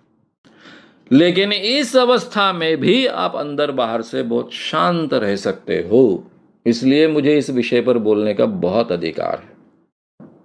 मैं रहा हूं और इसीलिए तंदुरुस्त हूं, आज भी जिंदा। तो मित्रों, ये स्ट्रेस मैनेजमेंट जो है हम सीखते हैं, परमानेंटली हमारे व्यक्तित्व में ऐसे बदलाव हम करेंगे कि इजीली हम पर स्ट्रेस ही निर्माण नहीं होगा। लेकिन उसके पहले जो इमरजेंसी टेक्निक्स है उसका हम उपयोग करते हैं। हमारे व्यक्तित्व में जो भी बुराइयां हैं कि हम बहुत टची है, किसी ने कुछ तो भी बोल दिया कि हमको बहुत तकलीफ होती है, उसने ऐसा मुझे कहा, ऐसा कैसा मुझे कहा, मैं तो उसको देख लूंगा। अरे भाई, मुंह उसका है, उसने कहा है, उसने अपने मुंह की एनर्जी उपयोग में लाई है, मुझे क्यों तकलीफ हो रही है? क्योंकि मैं वो जो कुछ बोलता है उसको डायरेक्टली मेरे अंदर घुसने देता हूं और फिर उसके बुरे परिणाम मुझ पर होते हैं। क्यों भाई? ये हमारा मन कोई भाड़े से लाया है हमने? ये तो हमारे खुद का है ना। क्या इसके अंदर जाने देने का, क्या नहीं जाने देने का, ये अधिकार मेरे पास होना चाहिए ना। कोई कुछ भी बोलता है, कितना भी बुरा बोलता है, कितना भी बुरा बोलता है, तो भी मेरे मन पर शील्ड है। जो भी बाण आएंगे वो शील्ड पर लगेंगे, नीचे गिरेंगे, अंदर कुछ घुसेगा नहीं। इस ढंग से मैं अपने आप को तैयार कर सकता हूं। हाँ, कोई मेरे बारे में अच्छा बोल रहा है, सही बोल रहा है, तारीफ कर रहा है, तो शील्ड थोड़ी बाजू में खिसका दूंगा, अंदर जाने दूंगा। लेकिन मैं जानता हूं कि ये जो बोल रहे हैं वो गलत है, उसमें कोई मतलब नहीं है, तो मैं शील्ड पूरी तरह से ऐसी रखूंगा कि एक भी बाण मेरे अंदर मत न जाए, मुझे कोई तकलीफ ना हो। इस ढंग से हम अपने आप को बदल सकते हैं। ये प्रक्रिया के माध्यम से हम अपना आत्मविश्वास बहुत बढ़ा सकते हैं। मेरी कार्यशाला में जो लोग आकर गए हैं और जिन्होंने कुछ समय तक प्रैक्टिस की है, वो हर व्यक्ति मुझे रिपोर्ट करता है कि सर, हमारा आत्मविश्वास बढ़ा, हमारे आरोग्य के क्षेत्र में इसके हमें बहुत अच्छे फायदे मिले, हमारी नींद भी अच्छी हो गई और हमारे स्वभाव में भी परिवर्तन होना शुरू हुआ। रेगुलर अगर आप प्रैक्टिस करते हो तो ये जो फायदे हैं, दिन ब दिन आपको और ज़्यादा अच्छे फायदे मिलते रहेंगे, आपके व्यक्तित्व में बदलाव होगा। लेकिन ये कार्यशाला करने के बाद में ये कुछ जो चंद फायदे हम महसूस करते हैं, उसके बारे में मैं आपसे बात कर रहा था। ये जो हमेशा मैं अनसक्सेस होऊंगा, सक्सेस होऊंगा, ये बातें हमेशा हम अपने आप को कहते रहते हैं और ज़्यादातर अनसक्सेस की बातें अपने आप को प्रोग्राम करते जाते हैं और उसके कारण जीवन में असफल होते हैं। हिप्पोक्रेटस ने 2400 साल पहले कहा था कि इंसान का सफलता और असफलता, यश और अपयश उसके ब्रेन में से निर्माण होता है। अगर आपके ब्रेन में आपका विश्वास है कि मैं सफल बनूंगा ही, तो आप सफल बनोगे। आपका विश्वास है कि मैं असफल बनूंगा, तो आप असफल ही बनोगे, क्योंकि आपके एक्शंस ही उसी ढंग के होते जाएंगे। आपके मन में अगर सफल बनने का विश्वास है, तो इसका मतलब आपको पहली बार में ही सफलता मिलेगी, ऐसा नहीं है। जो भी आपकी असफलता मिलेगी, आप उसको मामूली हर्डल मानेंगे, कोशिश करते रहेंगे, सफलता प्राप्त करने तक कोशिश करते रहेंगे और सफलता प्राप्त करेंगे। आनंद है, हिप्पोक्रेटस ने यह भी बात कही थी कि इंसान के ब्रेन से ही यहां से हैप्पीनेस और अनहैप्पीनेस निर्माण होती है। तो मित्रों, ये जो चीजें हैं वो हम बहुत अच्छे ढंग से सीखते हैं, हमारी पूरी की पूरी पर्सनैलिटी बदलने के लिए इसका उपयोग करते हैं। अब मेरे सामने ये सवाल है, आप भी सवाल ये मन में लाओगे, पूछोगे, क्या हर व्यक्ति अपने आप को बदल सकता है? क्योंकि हमने तो बचपन से सुना है, मराठी में कहावत है, स्वभावाला औषध नसतं। हमारे स्वभाव को कोई दवाई नहीं होती है। हमको मराठी में कहावत है, कळतं पण वळत नाही। हमको समझता है लेकिन हम अपने आप को बदल नहीं पाते। ये तो हमने बचपन से सुना है। तो भी आप कह रहे हो कि इंसान अपने आप को पूरी तरह से बदल सकता है। हाँ, इंसान अपने आप को पूरी तरह से बदल सकता है, अमूलाग्र बदल सकता है, वाल्या का वाल्मीकि हो सकता है, ये मैं आपको 100% कॉन्फिडेंस से कहूंगा। ऐसे कई व्यक्ति और कई उदाहरण हमारे सामने हैं, जैसे कि महात्मा गांधी जी का उदाहरण है। मुझे लगता है आप में से काफी लोगों ने महात्मा गांधी जी की जीवनी पढ़ी होगी। हर व्यक्ति ने दुनिया में महात्मा गांधी जी की जीवनी पढ़नी चाहिए। उनकी ऑटोबायोग्राफी बहुत सुंदर है, मराठी में उपलब्ध है, हिंदी में उपलब्ध है, इंग्लिश में उपलब्ध है, सभी भाषाओं में उपलब्ध है। इंग्लिश में भाषा बहुत आसान है। मैं इंग्लिश लिटरेचर का विद्यार्थी हूँ। जब मेरे क्लास में मुझे बताया गया कि गांधी जी की ऑटोबायोग्राफी जो है वो दुनिया का एक बहुत अच्छा लिटरेरी पीस माना जाता है, तब मुझे बहुत अचरज हुआ था कि इतनी सिंपल लैंग्वेज वाली ये जीवनी, इसको इतना महत्व दिया जा रहा है। गांधी जी पहले बहुत स्खलनशील थे, बहुत मामूली थे, कोई बहुत होशियार वगैरह विद्यार्थी नहीं थे। फेल भी हुए थे, चोरी भी की थी, यानी प्रमादशील थे, गलतियां करने वाले थे। धीरे धीरे ये सामान्य मीडियोकर व्यक्ति बदलते गया, बदलते गया, बदलते गया, इतना बदला कि जब वो अफ्रीका से फिर भारत में आए तो पूरा इतिहास ही उन्होंने बदल दिया। जिस भारत में ब्रिटिशों ने 150 साल के ऊपर राज किया था, 700-800 सालों तक मुस्लिम आक्रामकों ने राज किया था, कितने ब्रिटिश हमारे देश में थे? आप पूरे 150 सालों की हिस्ट्री निकालो तो 1947 के बाद जो वो छोड़ के गए भारत, तब तक कभी भी एक दिन में 1 लाख अंग्रेजों के ऊपर इस देश में नहीं थे। अगर 90 साल तो उनका पूरा एक छत्र राज्य रहा 1857 के बाद। 1857 का गदर असफल होने के बाद पूरी तरह से उनका एक छत्री साम्राज्य पूरे भारत पर निर्माण हुआ। तब हमारे भारत की जनसंख्या क्या थी? 1857 में कम से कम 30 करोड़ की जनसंख्या होनी चाहिए। जब वो भारत छोड़ के गए तब जनसंख्या क्या थी? 40 करोड़ जनसंख्या थी। यानी 30 करोड़ से लेकर 40 करोड़ जनता पर केवल 1 लाख अंग्रेजों ने राज किया है। संख्या शास्त्र के मेरे प्राध्यापक मित्र मजाक में कहते हैं कि सुबह उठते ही अगर ये 40 करोड़ लोगों ने एक ही जगह पेशाब की होती तो ये पेशाब का प्रमाण इतना बड़ा होता कि 1 लाख अंग्रेज उसमें डूबकर मर जाते। कितनी बड़ी तादाद पर 1 लाख अंग्रेजों ने राज किया। कितने अंग्रेज मारे गए 150 सालों में? 10,000 भी नहीं मारे गए।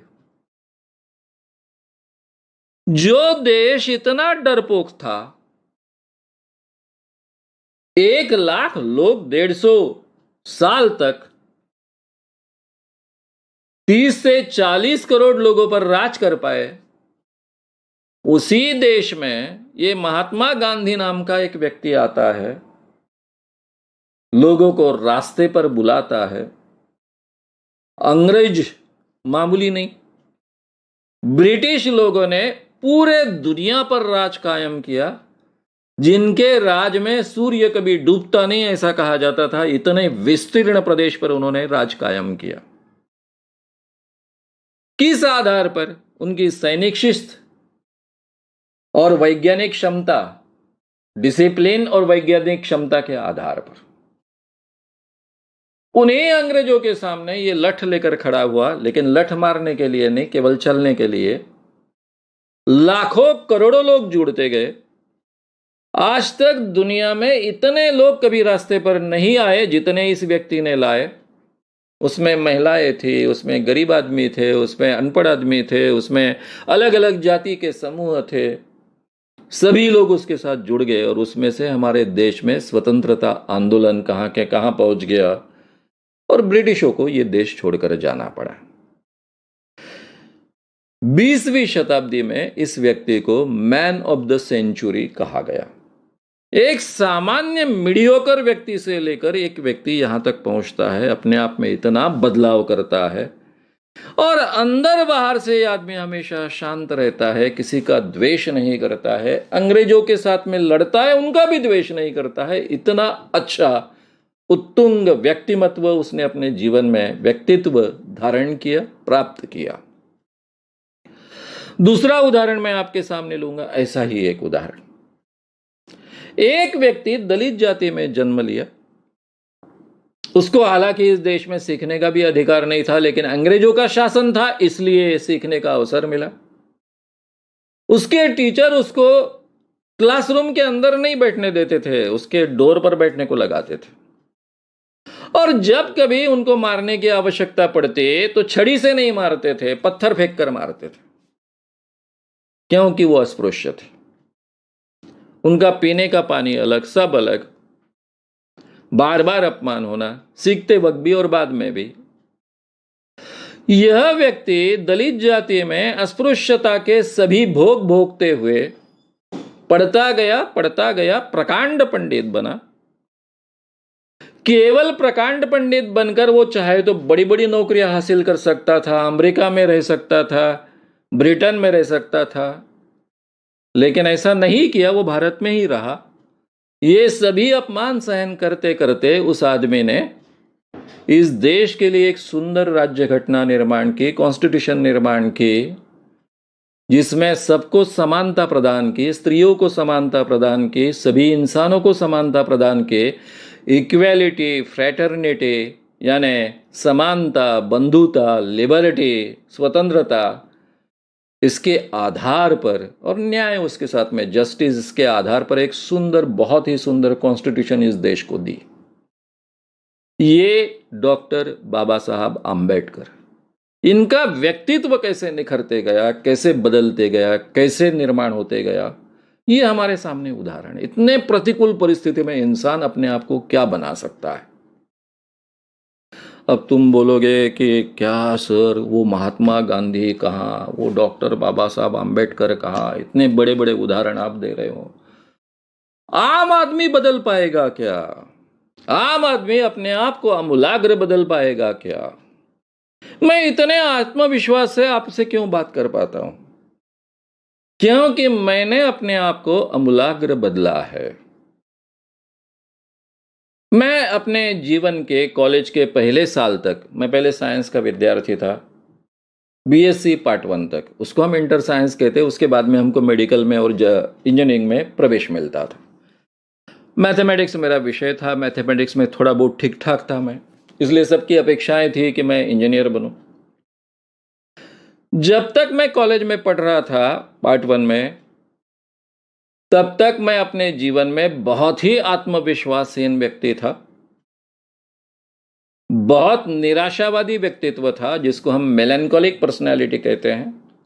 छोटी छोटी बात का मुझे दुख होता था, रोना शुरू कर देता था। एक वाक्य ठीक ढंग से बोलने का आत्मविश्वास मुझ में नहीं था। कविताएं करता था, हर कवि को लगता है कि मैं बहुत अच्छी कविताएं करता हूं, मुझे भी लगता था मैं बहुत अच्छी कविताएं करता हूं, लेकिन कविताएं पढ़ते समय अगर किसी ने कुछ कह दिया तो मैं वहीं रुक जाता था। कभी भी मेरे कॉलेज के प्रोग्राम में मैं अपनी कविता ठीक ढंग से रख नहीं पाया। मुझे लगा थोड़ा बहुत बोलने का आत्मविश्वास मुझे आना चाहिए, इसलिए मैं ड्रामा के लिए पीछे लगा मेरे टीचर के, प्राध्यापक के। उन्होंने मुझे ड्रामा में रोल दिया। पूरे ड्रामा में मुझे केवल 2 डायलॉग बोलने थे। 14 दिन प्रैक्टिस हुई, 15वें दिन रंगीत तालीम हुई। इस रंगीत तालीम में मैं दोनों डायलॉग ठीक ढंग से नहीं बोल पाया, इसलिए उसमें से एक डायलॉग निकाल दिया, एक ही रखा, क्योंकि वो निकाल नहीं सकते थे, उसका रेफरेंस बाकी लोगों के साथ में जुड़ा हुआ था। वो भी डायलॉग मैं फाइनल नाटक में ठीक ढंग से नहीं बोल पाया। जैसे ही मैं बाहर आया तो मेरे प्राध्यापक चिल्लाए मुझ पर, जो मेरे डायरेक्टर भी थे, फिर कभी तू स्टेज पर खड़ा मत रहे, तुझे एक वाक्य ठीक ढंग से बोलना नहीं आता है। और उसी व्यक्ति ने आगे वक्तृत्व आत्मसात कर कर उसके आधार पर इतनी बड़ी मूवमेंट पूरे देश में खड़ी कर दी। इंसान अपने आप को बहुत बदल सकता है। मैंने बहुत प्रयास से अपने आप में बदलाव किए, आमूलाग्र बदला। बहुत डरपोक था, छोटी छोटी चीजों को बहुत डरता था। घर के बाहर पड़ने के बाद में अगर रास्ते में नींबू है, मिर्ची है, कुछ ऐसा मंत्र तंत्र वाला साधन है, तो मैं भागकर वापस आता था, कभी वहां से जाने की हिम्मत नहीं करता था। डरपोक था, मुझे भूत लगा था, मांत्रिक ने भूत को उतारा था। सभी प्रकार के डर निकालकर निर्भयता से इतने सालों से मैं काम कर रहा हूं।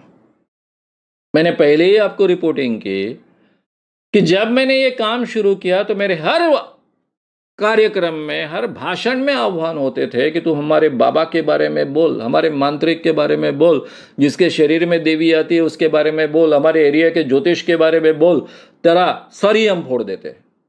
और मैं हमेशा उनके नाम लेकर बोलता आया हूं।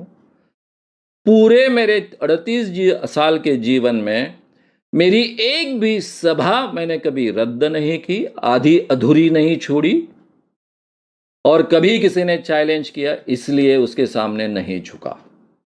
एक भी सभा मेरी कोई आधी अधूरी नहीं बना पाया पूरे जिंदगी में। 38 सालों में कम से कम 10,000 के ऊपर व्याख्यान मैंने इस विषय पर दिए होंगे। इतनी निडरता और निर्भयता आगे के जीवन में मैं अपने आप में प्राप्त कर पाया। तो मित्रों, ये एक डरपोक व्यक्ति, आत्मविश्वासहीन व्यक्ति, गुस्सेल व्यक्ति, बहुत टची था, एक पराभूत मनोवृत्ति वाला मैं व्यक्ति था। ये अगर इतना बदल सकता है तो आप भी बदल सकते हो। आप में से हर व्यक्ति बदल सकता है। ये व्यक्तित्व बदलते समय मेरे सामने कोई अच्छा टेक्निक नहीं था।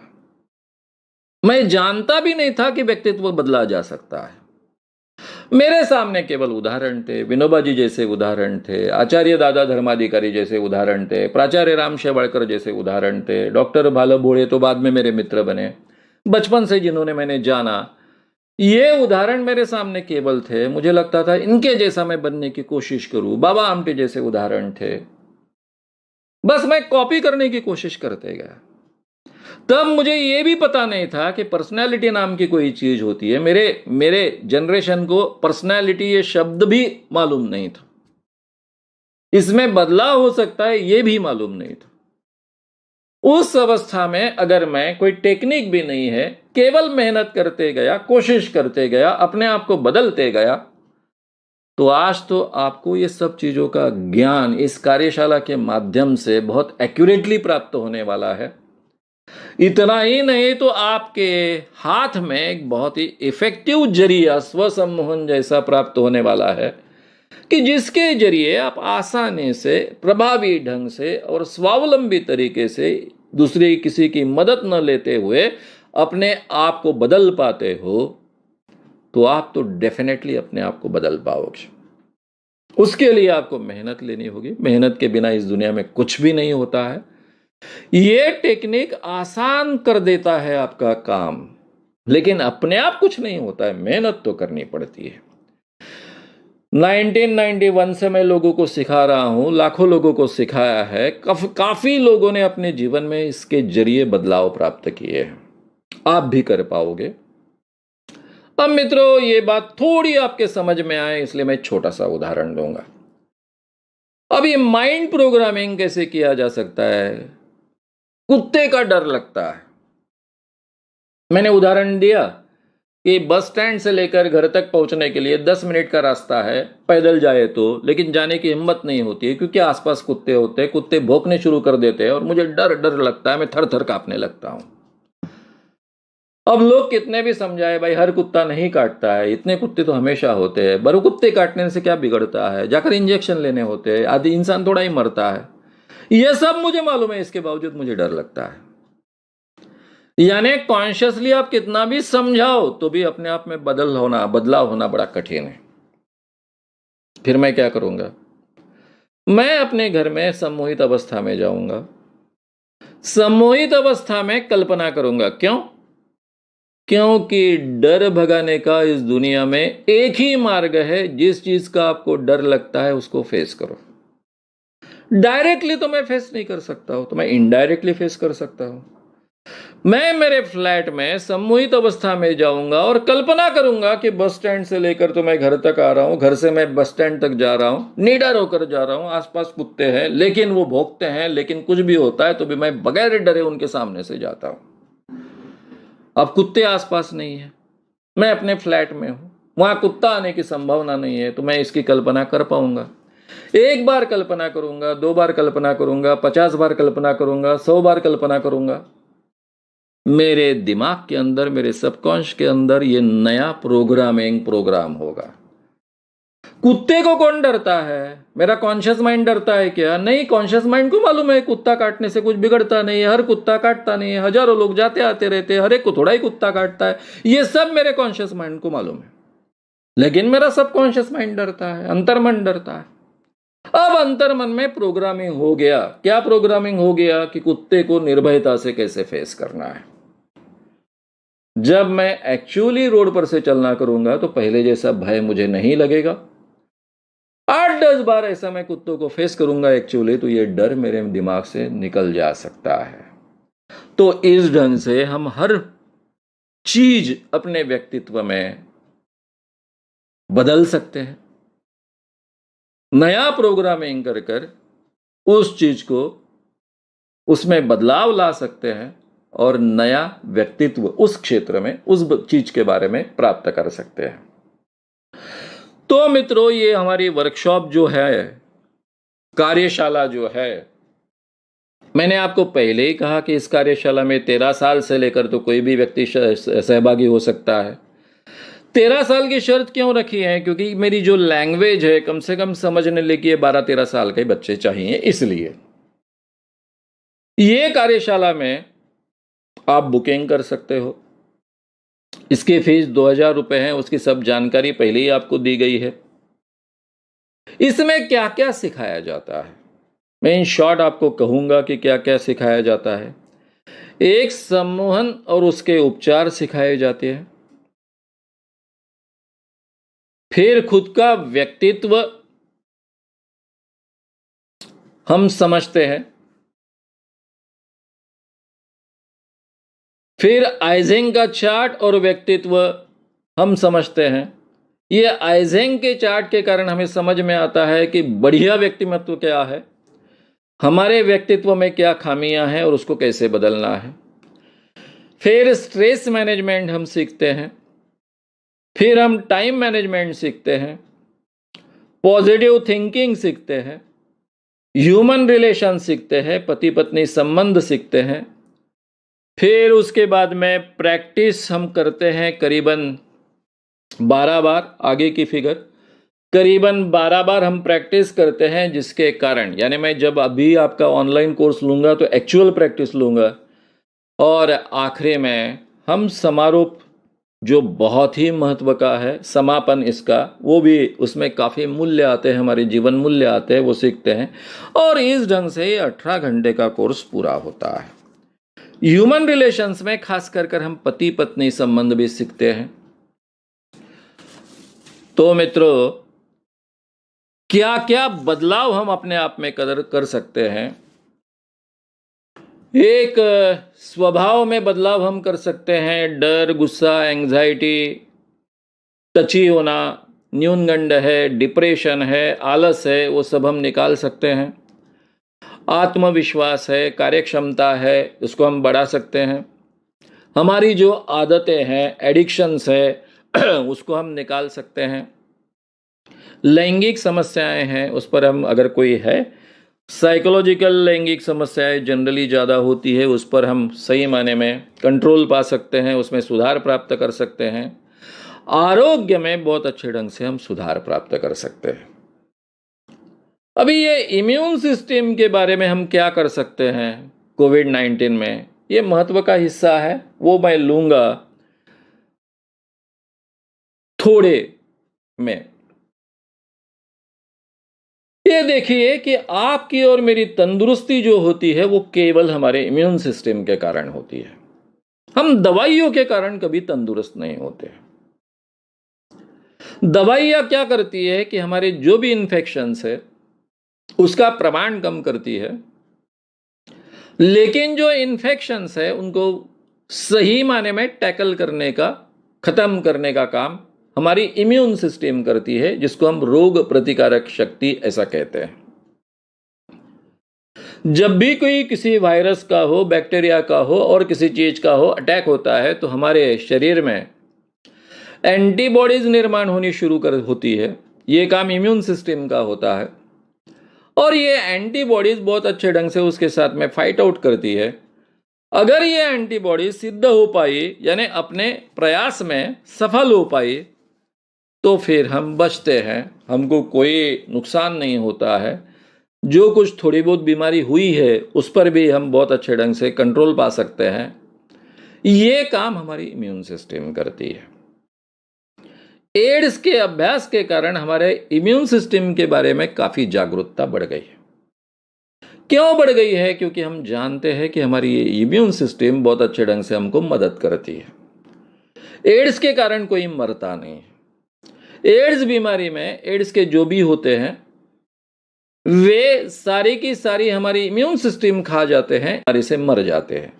चाहे टीबी से मर जाएंगे, मलेरिया से भी मर जाएंगे, किसी भी बाकी रोग के जरिए, बीमारी के जरिए हम मर जाते हैं। तो इम्यून सिस्टम कितनी महत्व की है ये हमें एड्स के अभ्यास के बाद ज्यादा तीव्रता से महसूस होने लगा। इस क्षेत्र में क्या है, जब भी आप अंदर बाहर से शांत है, रिलैक्स है, तो आपकी इम्यून सिस्टम पूरे ताकत से काम करती है। और जब भी आपका टेंशन बढ़ा है, एंजाइटी बढ़ी है, तो ये जो आपकी इम्यून सिस्टम है, ये इम्यून सिस्टम आप पर बहुत बुरा असर इम्यून सिस्टम पर उसका होता है। यानी टेंशन एंजाइटी जितनी बढ़ेगी उतनी इम्यून सिस्टम आपकी लोअर स्टेज पर काम करेगी, प्रभावित होकर। एंजाइटी और टेंशन वगैरह का प्रमाण जितना कम होगा, मिनिमल रहेगा, तो आपकी इम्यून सिस्टम पूरे ताकत से काम करेगी। और इसलिए एक ही व्यक्ति, उसकी मनोवस्था अगर अलग अलग रहे तो उस पर अलग अलग परिणाम इन्फेक्शंस के होते हैं। दूसरी महत्व की बात है कि हमारी immune system can be directed. वैसे भी हमारे ब्रेन के सजेशन के माध्यम से वो डायरेक्ट होती है। जब भी हमें कोई वुंड हो जाती है, जख्म होता है, हमारा ब्लड बहना शुरू होता है, तो तुरंत हमें वेदना होती है। ये वेदना के साथ में सारी की सारी इम्यून सिस्टम बराबर उस तरफ डायरेक्ट की जाती है और फिर वहां पर फाइट होता है। जो भी प्रादुर्भाव बाकी जंतुओं का हो रहा होगा उसके साथ में हमारे शरीर की यंत्रणा फाइट करती है। तो ये सिस्टम ऑलरेडी हमारे ब्रेन में होती है। इसी का फायदा हम उठाते हैं और सम्मोहित अवस्था में हम सजेशन देते हैं। ये सजेशन देने के कारण ये हमारी इम्यून सिस्टम उस क्षेत्र में ज्यादा ताकत से फाइट करती है। इसको कहते हैं ऑर्गन स्पेसिफिक एंजाइटी तंत्र। ये जो टेक्निक है ये मैं बी कोर्स में सिखाते आया हूं और उसके आधार पर कई लोग अपनी जो साइकोसोमैटिक बीमारियां है उसको बहुत अच्छे ढंग से कंट्रोल कर पाए। मैं भी अपने जीवन में बहुत अच्छे ढंग से उनको कंट्रोल कर पाया। तो ये हम इम्यून सिस्टम को डायरेक्ट कर सकते हैं, उसको सजेशन देकर उसकी ताकत को बढ़ा सकते हैं, उसकी एक्यूरेसी को बढ़ा सकते हैं, उसको दिशा दे सकते हैं और अंदर बाहर से हम अपने आप को शांत रखें, निर्भय रखें। इसके लिए भी सम्मोहन का उपयोग हो सकता है। मैंने इसीलिए विस्तार से ये सब बातें आपसे कही हैं। और उसके बाद में सम्मोहन प्रक्रिया का अगर रेगुलर हम वापर करेंगे, और मैंने जो 2-3 बातें कही है, एक उसको डायरेक्ट करना, उसको स्पेसिफिक सजेशन देना कि इसके साथ में लड़ाई करेगा और पूरे ताकत के साथ में लड़ाई करेगा, तो आपकी इम्यून सिस्टम ज़्यादा ताकत से उस क्षेत्र में काम करेगी। ये ऑलरेडी प्रूव हो चुका है। ऑर्गन स्पेसिफिक एंजाइटी तंत्र उसी के आधार पर खड़ा है जिसके गए 35 सालों से 30 सालों से मैं खुद रिजल्ट ले रहा हूं और बाकी सारे लोगों को सिखा रहा हूं और उनको भी रिजल्ट्स मिल रहे हैं। तो मित्रों, इस कारण आज के ज़माने में, कोविड-19 के ज़माने में ये बहुत उपयुक्त सिद्ध हो सकता है, फायदेमंद सिद्ध हो सकता है। इसका मतलब ऐसा नहीं है कि आपको कोविड-19 का बिल्कुल इन्फेक्शन नहीं होगा। इन्फेक्शन होगा, लेकिन मैक्सिमम पॉसिबल आप उसके साथ में बहुत अच्छे ढंग से फाइट कर पाओगे और अपने आप को बचा पाओगे। ये इसकी गुंजाइश तो डेफिनेटली बढ़ जाती है और अच्छे ढंग से बढ़ जाती है, काफी परसेंटेज में बढ़ जाती है, ये संभव है। तो मित्रों, इसके लिए ये आरोग्य के क्षेत्र में भी बहुत अच्छे ढंग से मदद करती है। अगर रेगुलरली हम सम्मोहन का उपयोग करें और आरोग्य के लिए, हमारे तंदुरुस्ती के लिए हम सजेशन देते रहे, तो हम दिन ब दिन ज्यादा तंदुरुस्त बनते जाते हैं। अब मेरी उम्र 70 साल के आसपास है, इतने विचित्र पद्धति का जीवन में जीते आया हूं, लेकिन मुझे एक भी प्रकार का कोई रोग नहीं है। और मैं इसका सभी का पूरा क्रेडिट जो देता हूं, वो सम्मोहन प्रक्रिया और जिस रंग का व्यक्तित्व मैंने अपने आप में क्रिएट किया है, उसको मुझे देना पड़ता है। आपके मन में कुछ सवाल खड़े होंगे, उनके जवाब देखेंगे। आपको ऐसा लगेगा कि ये 6 दिन का कोर्स है, 3-3 घंटे चलने वाला है। हालांकि 3.5 घंटे का समय, उसमें 20 मिनट आपको रेस्ट के लिए बीच में रखे हैं, ताकि आप थोड़ा नाश्ता चाय वगैरह घर के अंदर ले सके आपके। तो ये 6 दिन के 18 घंटे के कोर्स में बदलाव हो जाएगा। ये सीखने का समय है, आपको 18 घंटे में ये सीखना है। इन 18 घंटों में आप जो सीखोगे, वो जिंदगी भर आपका उसको उपयोग करना है। 18 घंटे में भी कुछ लोगों को बदलाव महसूस होता है, डेफिनेटली होता है, लेकिन वो बदलाव जिंदगी में परमानेंट करने के लिए हमको उसकी प्रैक्टिस करनी पड़ती है। यानी जैसे वर्जिश होती है, व्यायाम होता है, उसी ढंग से ये प्रक्रिया है। अब ये उसी दिन के समय आपको निकालना पड़ेगा। ये 3:30 रोज का 7:30 से लेकर 11 तक 3.5 घंटा आपको निकालना है। आप रोजमर्रा के काम पूरे कर कर वो समय निकाल सकते हो। डेट्स मैंने आपको ऑलरेडी दी है। आपको ऐसा लगेगा, सवाल आएगा कि सम्मोहन मुझे जमेगा? ये सिंपल रिलैक्सेशन की प्रक्रिया है, केवल डीपर रिलैक्सेशन की प्रक्रिया है। हर एक को जमती है, किसी को जमता नहीं, ऐसा नहीं होता है। अगर आप बहुत डीप ट्रांस में नहीं जा पाए, केवल लाइट ट्रांस में गए, तो भी आपको रिजल्ट्स मिलते हैं। मेरा खुद का उदाहरण है। मैंने आज तक कम से कम 5000 लोगों को डीप ट्रांस में डालकर उन पर प्रयोग किए, स्टेज प्रोग्राम किए। करीबन कुछ 2-2.5 लाख स्टूडेंट्स को आज तक सिखाया है। उनमें से काफी लोग डीप ट्रांस में जाते हैं। मेरा खुद का अनुभव लेने की बहुत इच्छा थी कि मैं भी डीप ट्रांस में जाऊं, लेकिन आज तक मैं डीप ट्रांस में नहीं जा पाया। हर एक का एक सीलिंग होता है। मैं रेगुलर प्रैक्टिस करता हूं, 90 से लेकर आज तक तो रेगुलर प्रैक्टिस होती है। महीने में कम से कम 26-27 दिन तो डेफिनेटली होती है, किसी भी अवस्था में। लेकिन फिर भी आज तक मैं मीडियम या डीप ट्रांस का अनुभव नहीं ले पाया। लेकिन सम्मोहन का उपयोग कर कर सभी प्रकार के बदलाव मैं प्राप्त कर चुका हूं। इसलिए आप लाइट ट्रांस में भी जाना संभव आपके लिए होगा, तो भी इसका आपको फायदा होगा। आप में से कुछ लोगों को लगेगा कि है मुझे कुछ फायदा नहीं है, मुझे कुछ करना नहीं है, तो बात अलग है, फिर आपका निर्णय है। लेकिन अगर आपको ऐसा लगता होगा कि नहीं, मैं तो परिपूर्ण हूं, मुझे कोई बदलाव की आवश्यकता नहीं है, तो फिर जरा सोचने जैसी बात है। क्योंकि व्यक्तित्व विकास के लिए कोई मर्यादा नहीं होती। अच्छा और अच्छा और अच्छा और अच्छा और अच्छा और अच्छा, इसके लिए हमेशा गुंजाइश होती है। इसलिए इस दुनिया में हर व्यक्ति के लिए ये कार्यशाला आवश्यक है, महत्व की है। उसका उपयोग कर कर वो अपने आप का विकास कर सकता है और ज्यादा अच्छा और ज्यादा अच्छा और ज्यादा अच्छा कर सकता है। मुझे उपयोग नहीं हुआ तो भाई साहब, मैं इतने सालों से ये कार्यशालाएं सिखा रहा हूं। मेरे पास तो बाबागिरी से लेकर सभी प्रकार के टेक्निक्स पहले से उपलब्ध थे। मुझे अगर केवल पैसे कमाने के लिए यह काम करना होता तो मैं बहुत बड़ा बाबा बन जाता, ज्योतिषी बन जाता। मैं स्टार न्यूज के प्रोग्राम के लिए गया था, एबीपी न्यूज के प्रोग्राम के लिए ज्योतिषियों के साथ में भिड़ गया था, दूसरी भी बार गया था। उन ज्योतिषियों को मेरे जो संगठन का 25 लाख का प्राइज है, वो प्राइज मैंने दिया। उनमें से बड़े ज्योतिषी 2 मेरे पास आए, सारे के सारे ज्योतिषी मेरे साथ में वहां पर थे, वो सब के सब टीवी पर भविष्य बताने वाले थे। वो बोले मानव साहब आप पहले भविष्य लोगों का बताते थे। बोला तब मुझे अक्ल नहीं थी। बोले आप हमको 25 लाख रुपए का प्राइस देने की बात कर रहे हो। बोला अगर आप जीत पाए तो। आपको पता है क्या हमारे एक दिन की कमाई क्या है? वो ज्योतिषी बता रहे थे कि शायद आप हमको जानते नहीं हो। मेरे एक अपॉइंटमेंट का 15 मिनट देने का मैं 1 लाख रुपए लेता हूं, और ये जो दूसरे साथी है उनका अपॉइंटमेंट तो मिलता ही नहीं, आधे घंटे का अपॉइंटमेंट मिलता है, 2 लाख रुपये बिन तो वो अपॉइंटमेंट देते ही नहीं, लेकिन आधे घंटे का समय देते।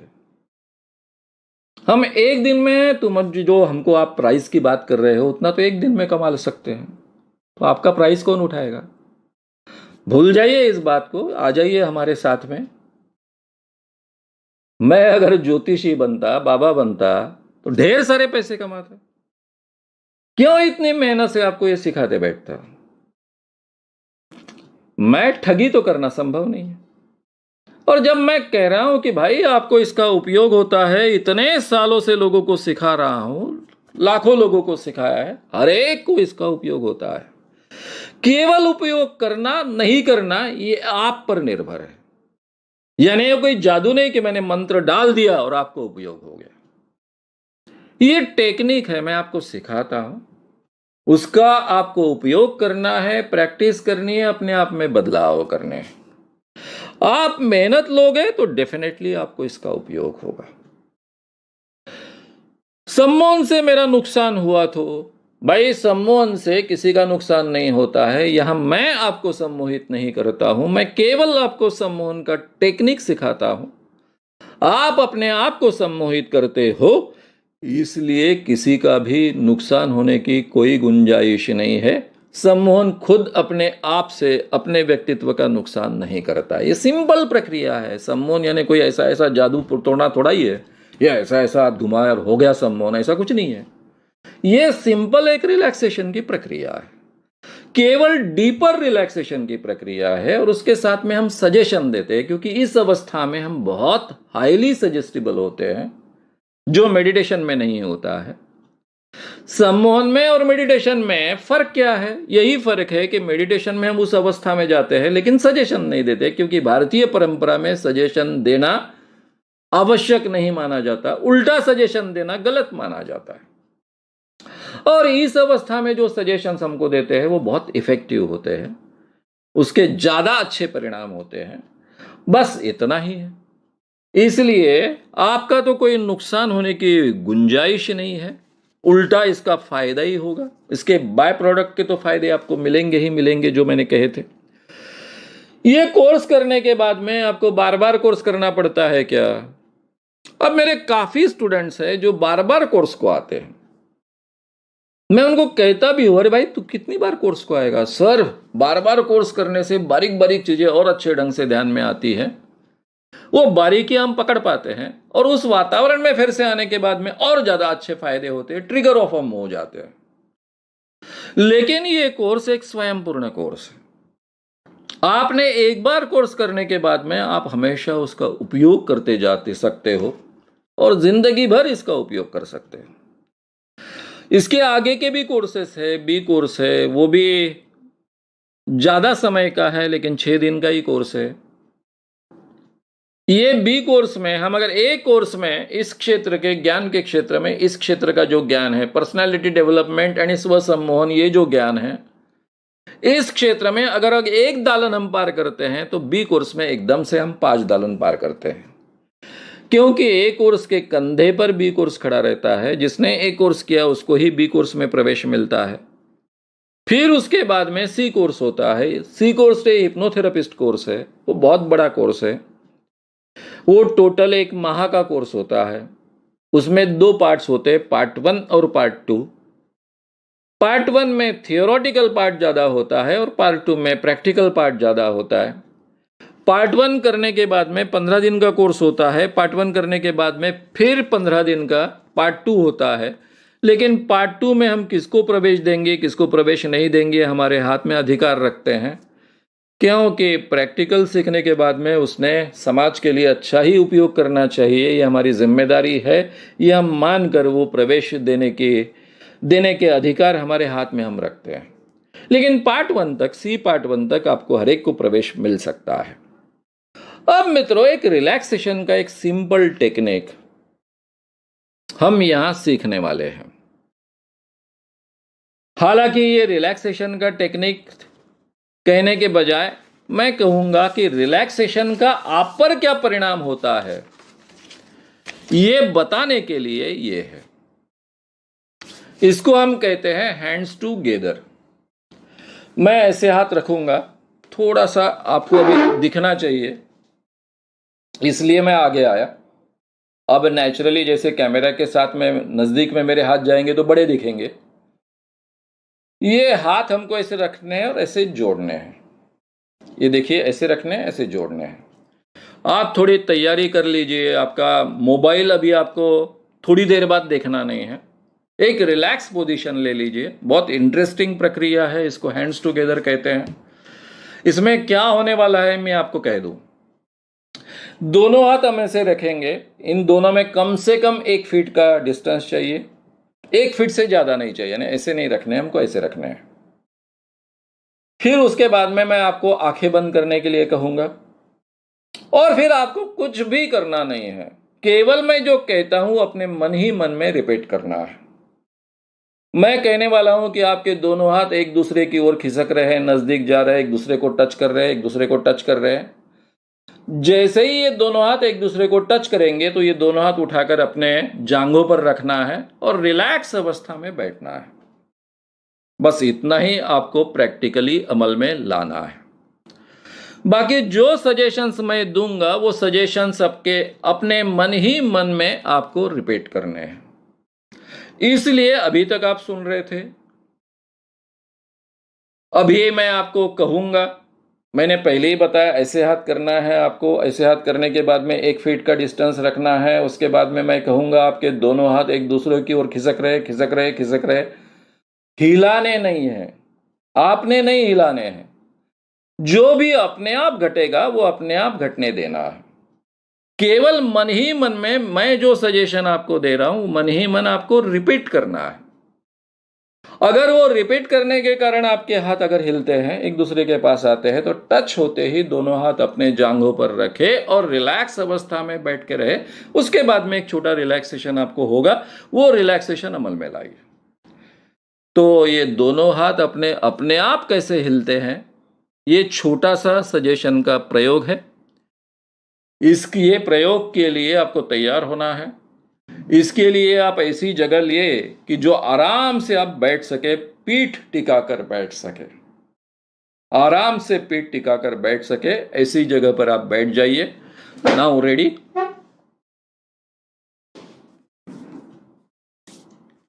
ठीक है, अभी आपको देखना नहीं है, केवल सुनना है, आंखें बंद करना है।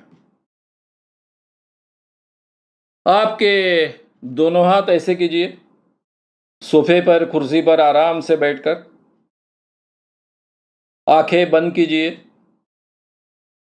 और मेरी बात सुनिए। अभी आप केवल मेरी आवाज सुन रहे हो। जो भी होगा वो अपने आप होगा। आपको जानबूझकर कुछ भी करना नहीं है। अगर आपके हाथ हिलते हैं तो अपने आप को रोकना भी नहीं है। आप केवल मेरी आवाज सुन रहे हो। रिलैक्स अवस्था में बैठो। दोनों हाथ बिल्कुल सीधे कंधे की लाइन में कतार में रखो। डिस्टेंस 1 फीट से ज्यादा नहीं होना चाहिए। पूरा ध्यान मेरी आवाज पर केंद्रित करो। दिमाग में, मन में एक ही विचार करो। मैं कहता हूं वही विचार करो। केवल मैं कहता हूं वही विचार करो, वही बात मन ही मन में दोहराओ। तुम्हारे दोनों हाथ एक दूसरे की ओर खिसक रहे हैं। तुम्हारे दोनों हाथ एक दूसरे की ओर खिसक रहे हैं, यही विचार करो। दोनों हाथ एक दूसरे की ओर खिसक रहे हैं, एक दूसरे की ओर खिसक रहे हैं। आपकी आंखें बंद है।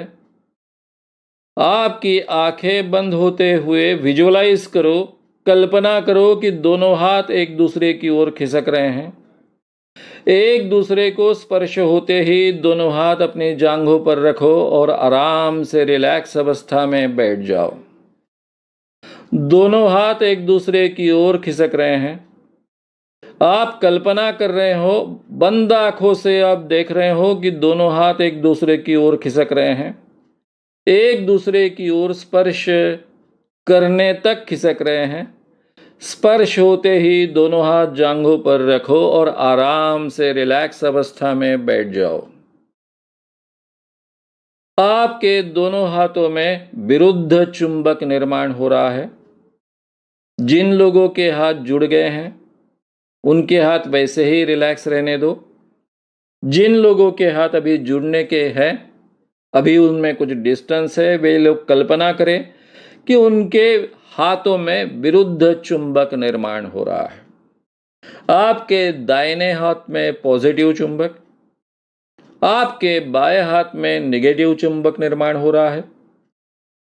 दोनों हाथ एक दूसरे की ओर बहुत ही स्पीडीली खींचे जा रहे हैं, जोरों से खींचे जा रहे हैं, एक दूसरे को स्पर्श करने तक नजदीक आ रहे हैं। दोनों हाथों का चुंबक एक दूसरे की ओर बड़ी जोरों से खींचा चला जा रहा है। दोनों हाथ एक दूसरे की ओर खींचे चले जा रहे हैं। अभी केवल 6 इंच का अंतर बचा है और जोरों से खींचे चले जा रहे हैं। दाया बाया हाथ एक दूसरे की ओर खिसक रहे हैं। अभी केवल 4 इंच का अंतर बचा है और नजदीक आ रहे हैं। एक दूसरे को स्पर्श करने तक नजदीक आ रहे हैं और नजदीक आ रहे हैं। अभी केवल 1 इंच का अंतर बचा है और नजदीक आ रहे हैं। एक दूसरे को स्पर्श करने तक नजदीक आ रहे हैं। अभी एकदम से नजदीक आए हैं, एक दूसरे को स्पर्श होने तक नजदीक आए हैं। एक दूसरे को स्पर्श कर रहे हैं। स्पर्श होते ही दोनों हाथ अपनी जांघों पर रख दो और पूरी तरह से रिलैक्स हो जाओ। आंखें वैसे ही बंद थी, उनको बंद रखो। जिन लोगों के हाथ अभी तक जुड़े नहीं हैं, वे अपने हाथ जांघों पर रखें। अभी सभी लोगों ने हाथ ऊपर करने हैं। ऊपर हाथ कीजिए, आंखें खोलिए, हाथ ऊपर कीजिए और दोनों हाथ जोड़ दीजिए। अभी आपके ध्यान में आएगा कि अभी हाथ आपने जोड़े हैं। अभी मित्रों, हमने जो प्रयोग किया, ये सिंपल सजेशन का प्रयोग था। इसको प्योर सजेशन कहा जाता है। तो जिन लोगों के हाथ पहले ही तुरंत जुड़ गए, यानी जब मैं कह रहा था कि आप विजुअलाइज कर रहे हो, आपके आंखें बंद होते हुए आप देख रहे हो कि आपके दोनों हाथ एक दूसरे के साथ में जुड़ रहे हैं, स्पर्श कर रहे हैं। मैंने चुंबक कहने के पहले जिन लोगों के हाथ जुड़े हैं, वे सभी लोग मीडियम और डीप ट्रांस के सब्जेक्ट्स हैं। यानी आप बहुत जल्दी सजेशन स्वीकारते हो। कुछ लोग तो शुरुआत होते ही उनके हाथ एक दूसरे के साथ में स्पर्श कर जाते हैं, वो डीप ट्रांस के सब्जेक्ट होते हैं। जिनके विजुअलाइज कहने के बाद थोड़ी देर बाद हाथ जुड़ते हैं, एक दूसरे को स्पर्श करते हैं, वो मीडियम ट्रांस के सब्जेक्ट होते हैं। मैंने चुंबक कहने के बाद में जिन लोगों के हाथ जुड़े, यानी 1 इंच का डिस्टेंस रहा है, आपके हाथ जुड़ रहे हैं, फिर अभी आपके दोनों हाथ जुड़ गए, यहां तक जिनके हाथ जुड़े, वो सभी के सभी लाइट ट्रांस के सब्जेक्ट हैं। और उसके बावजूद जिनके हाथ कुछ समय तक जुड़ने के बचे, यानी कुछ खिसके लेकिन जुड़े नहीं पूरी तरह से, वो भी सजेशन स्वीकारते हैं। करीबन हम में से हर व्यक्ति सजेशन स्वीकारता है। हो सकता है कि अचानक आपको मैंने कहा कि ये प्रयोग करना है, इसलिए आपकी तैयारी नहीं थी तो ऑलरेडी आप इसको रिपीट कर कर प्रयोग कर सकते हो। 1 बार कर सकते हो, 2 बार कर सकते हो, 3 बार कर सकते हो और अपनी सजेस्टिबिलिटी आप टेस्ट कर सकते हो। मुझे आज भी याद है कि जीवन में पहली बार एक किताब में मैंने ये पढ़ा और ये प्रयोग अपने आप पर किया और मेरे हाथ खिसके, तो मेरा विश्वास नहीं बैठ रहा था कि मैं तो नहीं हिला रहा हूं, लेकिन अपने आप ये हिल रहे हैं। ये प्योर सजेशन के मेथड है कि हम अपने मन को सजेशन देते हैं तो कैसे परिणाम होते हैं। और इसलिए आपको कल्पना आ सकती है कि सजेशन के परिणाम हमारे मन में और शरीर पे किस ढंग से हो सकते हैं। इसलिए एक छोटा सा ये प्रयोग किया गया है, इससे ज्यादा इसको महत्व नहीं है। इसका मतलब ये नहीं है कि जिनके हाथ खिसके, जिनके हाथ एक दूसरे के साथ में स्पर्श कर पाए, उन्हीं लोगों ने कार्यशाला करनी चाहिए। जिनके हाथों में कुछ भी नहीं हुआ वो भी कार्यशाला कर उसका फायदा उठा सकते हैं। अब मित्रों, आखिरी के छोर पर हम आ गए हैं। हमारे जीवन का उद्देश्य क्या है, क्यों हम जीते हैं, पहली बात। और जीवन का उद्देश्य क्या होना चाहिए। हम हमारे जीवन में कुछ जिंदगी भर करते रहते हैं। बहुत बड़ी प्रेरणा हमें चाहिए ऐसा मानते हैं। किस लिए, तो हमें प्रगति करने के लिए। प्रगति कर कर क्या करना है। नहीं भाई, मैं अमुक स्टेज तक पहुंचना चाहता हूं, बहुत पढ़ाई करना चाहता हूं, बड़े ऊंचे ओहदे पर जाना चाहता हूं। किस लिए।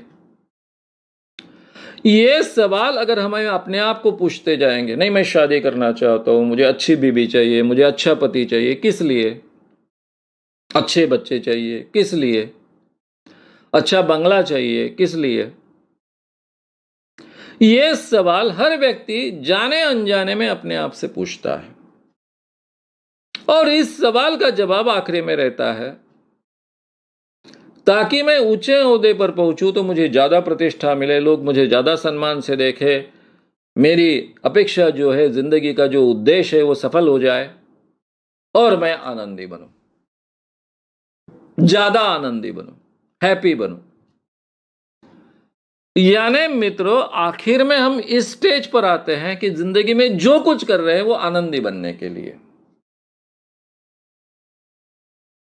क्या सही में हम आनंदी बनते हैं। कैसे आनंदी बनते हैं। मैं हमेशा कहता हूं, be happy and make others happy. ये तुम्हारे मेरे जीवन का एक जीवन मूल्य बनना चाहिए। Be happy and make others happy. Anandi रहो और अपने साथ के लोगों का भी आनंद बढ़ाओ। तो आप में से करीबन हर व्यक्ति को पहली बात तो एकदम अच्छी लगती है कि बी हैप्पी, आनंदी रहो। उसमें भी सवाल है कि कैसे आनंदी रहो भाई। आप कह रहे हो कि आनंदी रहो, इतना कोरोना है, कोविड-19 है, आसपास लोग मर रहे हैं, कब लगेगा इसकी गारंटी नहीं है, कब परिणाम होगा इसकी गारंटी नहीं है, और आप कह रहे हो कि आनंदी रहो। ये तो सवाल है, लेकिन आनंदी रहो ये बात अच्छी है ऐसा आपको लगेगा, लेकिन ये मेक अदर्स हैप्पी ये क्या प्रकरण है। आपका ठीक है, हो आप सार्वजनिक काम करते आए हो, सोशल वर्क करते आए हो, आपको इसको प्राधान्य देना महत्व का लग सकता है, लेकिन हम सब क्यों ये कष्ट उठाएं। मैं आपको कोई भी सोशल वर्क कहने की बात नहीं कह रहा हूं, मैं आपकी और मेरी ही बात कह रहा हूं। मैं आनंदी कैसे रह सकता हूं हर अवस्था में, मेरे तो खुद का जीवन का उदाहरण है। मैं इतना झगड़ते आया हूं, इतनी विचित्र अवस्था में जीते आया हूं, फिर भी अंदर बाहर से शांत हूं, आनंदी हूं, क्योंकि मुझे पता चल गया आनंद कहां होता है। वही बात मैं आप तक पहुंचाने की कोशिश कर रहा हूं। जो भी इंसान जन्म लेता है उसके दो नेचुरल इंस्टिंक्ट्स है। पहली नेचुरल इंस्टिंक्ट है उसको जिंदा रहना है, चाहे उस परिस्थिति में जिंदा रहना है, चाहे प्राणी हो चाहे मानव प्राणी। और दूसरी नेचुरल इंस्टिंक्ट है कि आनंद से जीना है। कैसे। हमारे ब्रेन में जो लिम्बिक सिस्टम होती है उसमें एक रिवार्ड फंक्शन होता है और दूसरा पनिशमेंट फंक्शन होता है। जब भी मेरे जीवन में मैं कोई कृति करता हूं, कोई बिहेवियर करता हूं, कोई अनुभव लेता हूं, आइदर मेरा रिवार्ड फंक्शन जागृत होता है या फिर पनिशमेंट फंक्शन जागृत होता है। अगर मेरा रिवार्ड फंक्शन जागृत हुआ तो मुझे आनंद होता है, सुख मिलता है, फिर उस कृति को मैं बार बार दोहराना चाहता हूं, उस अनुभव को मैं बार बार लेना चाहता हूं। जिस बिहेवियर के कारण, बर्ताव के कारण मुझे आनंद मिला, उस ढंग का बर्ताव मैं बार बार करना चाहता हूं, क्योंकि मुझे बार बार आनंद चाहिए, बार बार सुख चाहिए। यह भी मेरे नेचुरल इंस्टिंक्ट का ही हिस्सा है। जब भी किसी कारणवश मेरा पनिशमेंट फंक्शन जागृत होता है, मुझे दुख होता है, मुझे वेदना होती है, मुझे दुख और वेदना नहीं चाहिए, इसलिए मैं उस बर्ताव को रिपीट नहीं करता जिस कारण मुझे दुख हुआ। मैं उस अनुभव को नहीं लेना चाहता जिसके कारण मुझे वेदना हुई। मैं उस कृति को रिपीट करना नहीं चाहता हूं कि जिसके कारण मुझे दुख और वेदना हुई।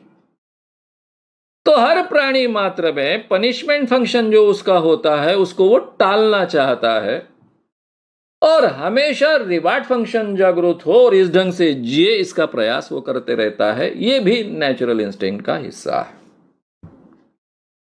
तो आपके और मेरे जीवन का उद्देश्य क्या हुआ? जो भी इंसान इस प्राणी जगत का हिस्सा पृथ्वी पर जन्मा है, वो जिंदा रहना चाहता है और जिंदा रहने की कोशिश में हमेशा उसका रिवार्ड फंक्शन जागृत हो, इस ढंग की कृति करना चाहता है, इस ढंग का अनुभव लेना चाहता है, इस ढंग का बिहेवियर करना चाहता है। उसे दुख और वेदना नहीं चाहिए, लेकिन जिस कारणवश उसके जीवन में दुख और वेदना आती है उन कृतियों को वो टालना चाहता है। उन कृतियों के साथ में बर्ताव को उस ढंग के और उस ढंग के अनुभव को भी वो टालना चाहता है और इस ढंग से वो हमेशा आनंदी होकर जीना चाहता है। ये मेरे और आपके जीवन का एक उद्देश्य है, जो सही उद्देश्य है, जो नेचुरल उद्देश्य प्राणी जगत का हिस्सा है। अब सवाल रहा, आनंद कैसा मिलेगा मुझे? भाई, मेरे आसपास के लोग मेरे साथ बुरा बर्ताव करते हैं तो मैं कैसे आनंद से जीऊंगा? मेरे आसपास के लोग दुखी है तो कैसे मैं आनंद से जीऊंगा? देखिए, आनंद और दुख ये यहां से निर्माण होते हैं। आनंद और दुख नाम की कोई स्वतंत्र व्यवस्था नहीं है। आपके पास में बड़ी से बड़ी गाड़ी हो, 5 करोड़ वाली, तो भी आपको आनंद मिलेगा, यह आपके हाथ में है। और आपके पास में कुछ भी नहीं है, आप पैदल चल रहे हो तो भी आपको आनंद मिलेगा कि नहीं मिलेगा, यह आपके हाथ में है। किस बात में आनंद ढूंढना चाहते हो वो आपके हाथ में है। अगर आप कहते हो कि मेरे आसपास के लोग मेरे साथ अच्छा बर्ताव नहीं करते इसलिए मैं आनंद से नहीं जी पाता हूं, तो ये आपकी गलती है, लोगों की नहीं है। अब मेरे जैसे व्यक्ति को लोग गाली मारते आए हैं, क्या क्या बोलते आए हैं। शुरुआत में मैंने जब काम शुरू किया तो मानव तो कोई बोलता ही नहीं था, दानव ही बोलता था। लेकिन मुझे आनंद से जीना है, नहीं जीना है, मेरे हाथ में था। बोल रहे हैं, वो बोलने का परिणाम मुझ पर होने देना है, नहीं होने देना है, ये मेरे हाथ में है। यही तो इंसान का सामर्थ्य है। इसलिए इस बहाने मैं इतना ही कहूंगा कि इस जीवन में आपको दुखी करने का सामर्थ्य किसी में नहीं होता है, वो सामर्थ्य आप में ही होता है। और यही बात इस कार्यशाला में हम बहुत इफेक्टिवली सीखते हैं। और उसके बाद में आपके साथ में लोग कैसे बर्ताव कर रहे हैं, इसके आधार पर आपका आनंद नहीं टिकता है, या फिर उसके आधार पर आपका आनंद पनपता भी नहीं है। मैं कैसे बर्ताव कर रहा हूं, मैं कैसे लोगों के साथ में बिहेव करता हूं, इंटरैक्ट करता हूं, लोगों को जो कहना है कहेंगे, उसका क्या परिणाम मुझ पर होने देना है, क्या परिणाम मुझ पर होने देना नहीं है, मैं तय करता हूं। ये सब छोटी छोटी बातें मैं सीखते जाता हूं और मेरा आनंद मेरे जीवन का हिस्सा मैं बनाते जाता हूं। मैं अगर मेरा काम प्रामाणिकता से कर रहा हूं, एक खास उद्देश्य लेकर कर रहा हूं, वो व्यापक उद्देश्य है, तो मैं आनंदित तो बन ही जाता हूं। इसलिए मेरा आनंद किसी के हाथ में नहीं होता है, वो मेरे ही हाथ में होता है। ये हम इस कार्यशाला में बहुत डेप्थ में जाकर सीखते हैं। उसके लिए आवश्यक है वो बदलाव अपने आप में कैसे करने हैं, ये भी हम सीखते हैं। अब रहा मित्रों दूसरी बात। सर, आपकी एक बात तो हमें अभी पट रही है। मैं बहुत विस्तार से कार्यशाला में ये बातें सिखाता हूं, यहां थोड़ा सा मैं आपको केवल एक सूत्र रूप में आपके सामने रख रहा हूं, क्योंकि कम समय में मुझे रखनी है ये बात। आप कहेंगे कि सर मुझे बी हैप्पी रहना ये तो पसंद आ गया। दूसरी भी बात आपकी समझ में आ गई कि मेरा आनंद किसी दूसरे के हाथ में नहीं होता है, वो मेरे हाथ में होता है। 5 करोड़ की कार में बैठकर मुझे आनंद लेना है कि पैदल चलकर भी मैं आनंदी हो सकता हूं, ये तय करना मेरे हाथ में है, और वो आनंद लेना भी मेरे हाथ में है। ये भी बात हम समझ सकते हैं। लेकिन ये मेक अदर्स हैप्पी क्या प्रकरण है? क्यों दूसरों को आनंदी करने की कोशिश करनी चाहिए? इसलिए नहीं कि मुझे लोगों पर उपकार करने हैं। भाई, मानव जाति के प्राणी की या हर प्राणी की एक दिक्कत है कि वो अकेला जी नहीं सकता। कोई भी इंसान अकेला जी नहीं सकता है। Man is a social animal, ऐसा कहा जाता है। तो ये केवल फिजिकली सोशल नहीं है, साइकोलॉजिकली भी सोशल एनिमल है। मानसिक दृष्टि से भी ये सोशल एनिमल है। मानवीय जीवन में सबसे बड़ी शिक्षा पनिशमेंट कौन सी होती है? सबसे बड़ी पनिशमेंट होती है एकांतवास में, आइसोलेशन में रहने की यानी पनिशमेंट। अगर आपको आइसोलेशन में अकेले व्यक्ति को रखा जाए, एक तो इंसान पागल होता है, नहीं तो आत्महत्या कर कर मुक्त हो जाता है। लंबे समय तक जीना उसके लिए बहुत कठिन हो जाता है। और मुझे लगता है ये कोविड-19 के कारण जो हम घर घर में बंद हो चुके थे, अभी भी आधी अधूरी वही स्थिति है। इस अवस्था में इस अकेलेपन का अनुभव हम में से काफी लोगों ने लिया होगा। ये अकेलापन हमें कचोटने जाता है। हम अकेले नहीं जी सकते हैं। हमें जीने के लिए हमारे साथ में दूसरे लोग चाहिए, चाहे वो बीबी हो, चाहे वो बहन हो, चाहे वो मां हो, चाहे वो बाप हो, चाहे वो मित्र हो। हमें जीने के लिए दूसरे इंसान चाहिए। अगर मुझे जीने के लिए दूसरे इंसान जरूरी है, मैं अकेले जी नहीं सकता हूं, तो जिन लोगों के साथ में मुझे जीना आवश्यक है, उन लोगों को अगर मैं दुखी करते जाऊं तो मुझे आनंद मिलेगा क्या? मेरे और आपके जीवन का अनुभव ऐसा है कि मैं जब भी दूसरों को दुखी करते जाता हूं तो मुझे आनंद नहीं मिलता है। मेरा मन अंदर से कचोटता है, जिसको हम गिल्ट कॉम्प्लेक्स कहते हैं, अपराध बोध कहते हैं। इस अपराध बोध के कारण मुझे तकलीफ होती है, और इस अपराध बोध के कारण मुझे जो तकलीफ होती है, उस कारण मैं लोगों के साथ में गलत बर्ताव करना टालता हूं, जिस कारण वो दुखी हो ऐसे उस ढंग से उनके साथ में बर्ताव करने की कोशिश नहीं करता हूं। ये मैं सीखते जाता हूं। अब मित्रों, अगर मैं दूसरों को दुखी कर कर मैं आनंदी नहीं हो सकता हूं, तो मेरे सामने एक ही पर्याय बचता है। मुझे अगर आनंदी होना है तो मैं जिनके साथ जी रहा हूं उनको आनंदी करने की, उनको हैप्पी करने की कोशिश मैंने करनी चाहिए।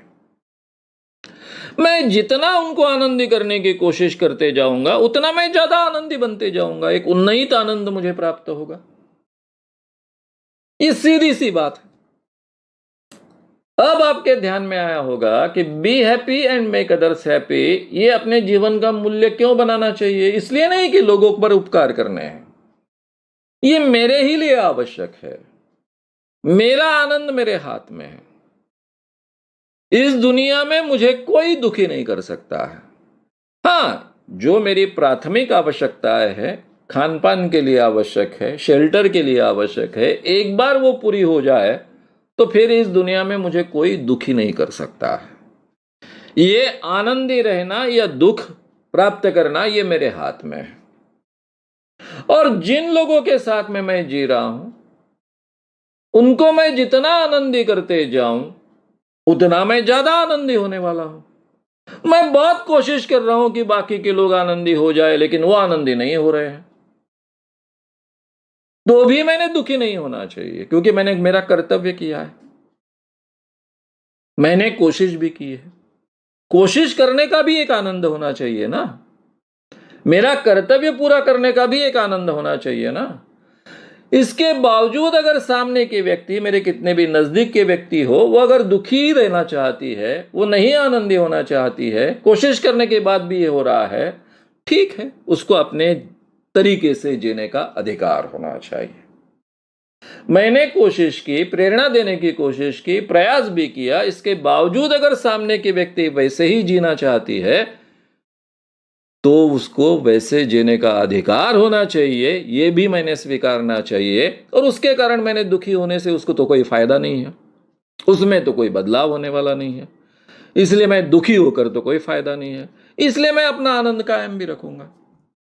इसलिए मित्रों, इस कार्यशाला में हम अपने जीवन मूल्य सीखते हैं। Be happy and make others happy. आज शायद जो बात मैं आपसे कह रहा हूं वो आपको बहुत कठिन लगे, लेकिन एक बार ये कार्यशाला करने के बाद में आपके हाथ में टूल आता है अपने स्वभाव में बदलाव लाने का, आपके बर्ताव में बदलाव लाने का, आपके व्यक्तित्व में बदलाव लाने का, और सही में फिर आप अपने आप को एक आनंदी जीवन का एक हिस्सा बना सकते हो। तो मित्रों, मैं फिर से एक बार रिपीट करूंगा कि ये कार्यशाला आपके हर व्यक्ति के लिए बहुत महत्व की कार्यशाला है। इस वातावरण में आप आसानी से घर में बैठकर ये कार्यशाला कर सकते हो। आप इसमें शरीक हुइए, आप इसका बुकिंग कीजिए और एक बेहतर इंसान बनने की ये जो प्रक्रिया है उसका एक हिस्सा बन जाइए। आप भी आनंदी रहिए और आपके साथ के लोगों का भी आनंद बढ़ाते जाइए, और ये सारा का सारा समाज ही आनंदी समाज बनाइए। इतना आह्वान कर कर मैं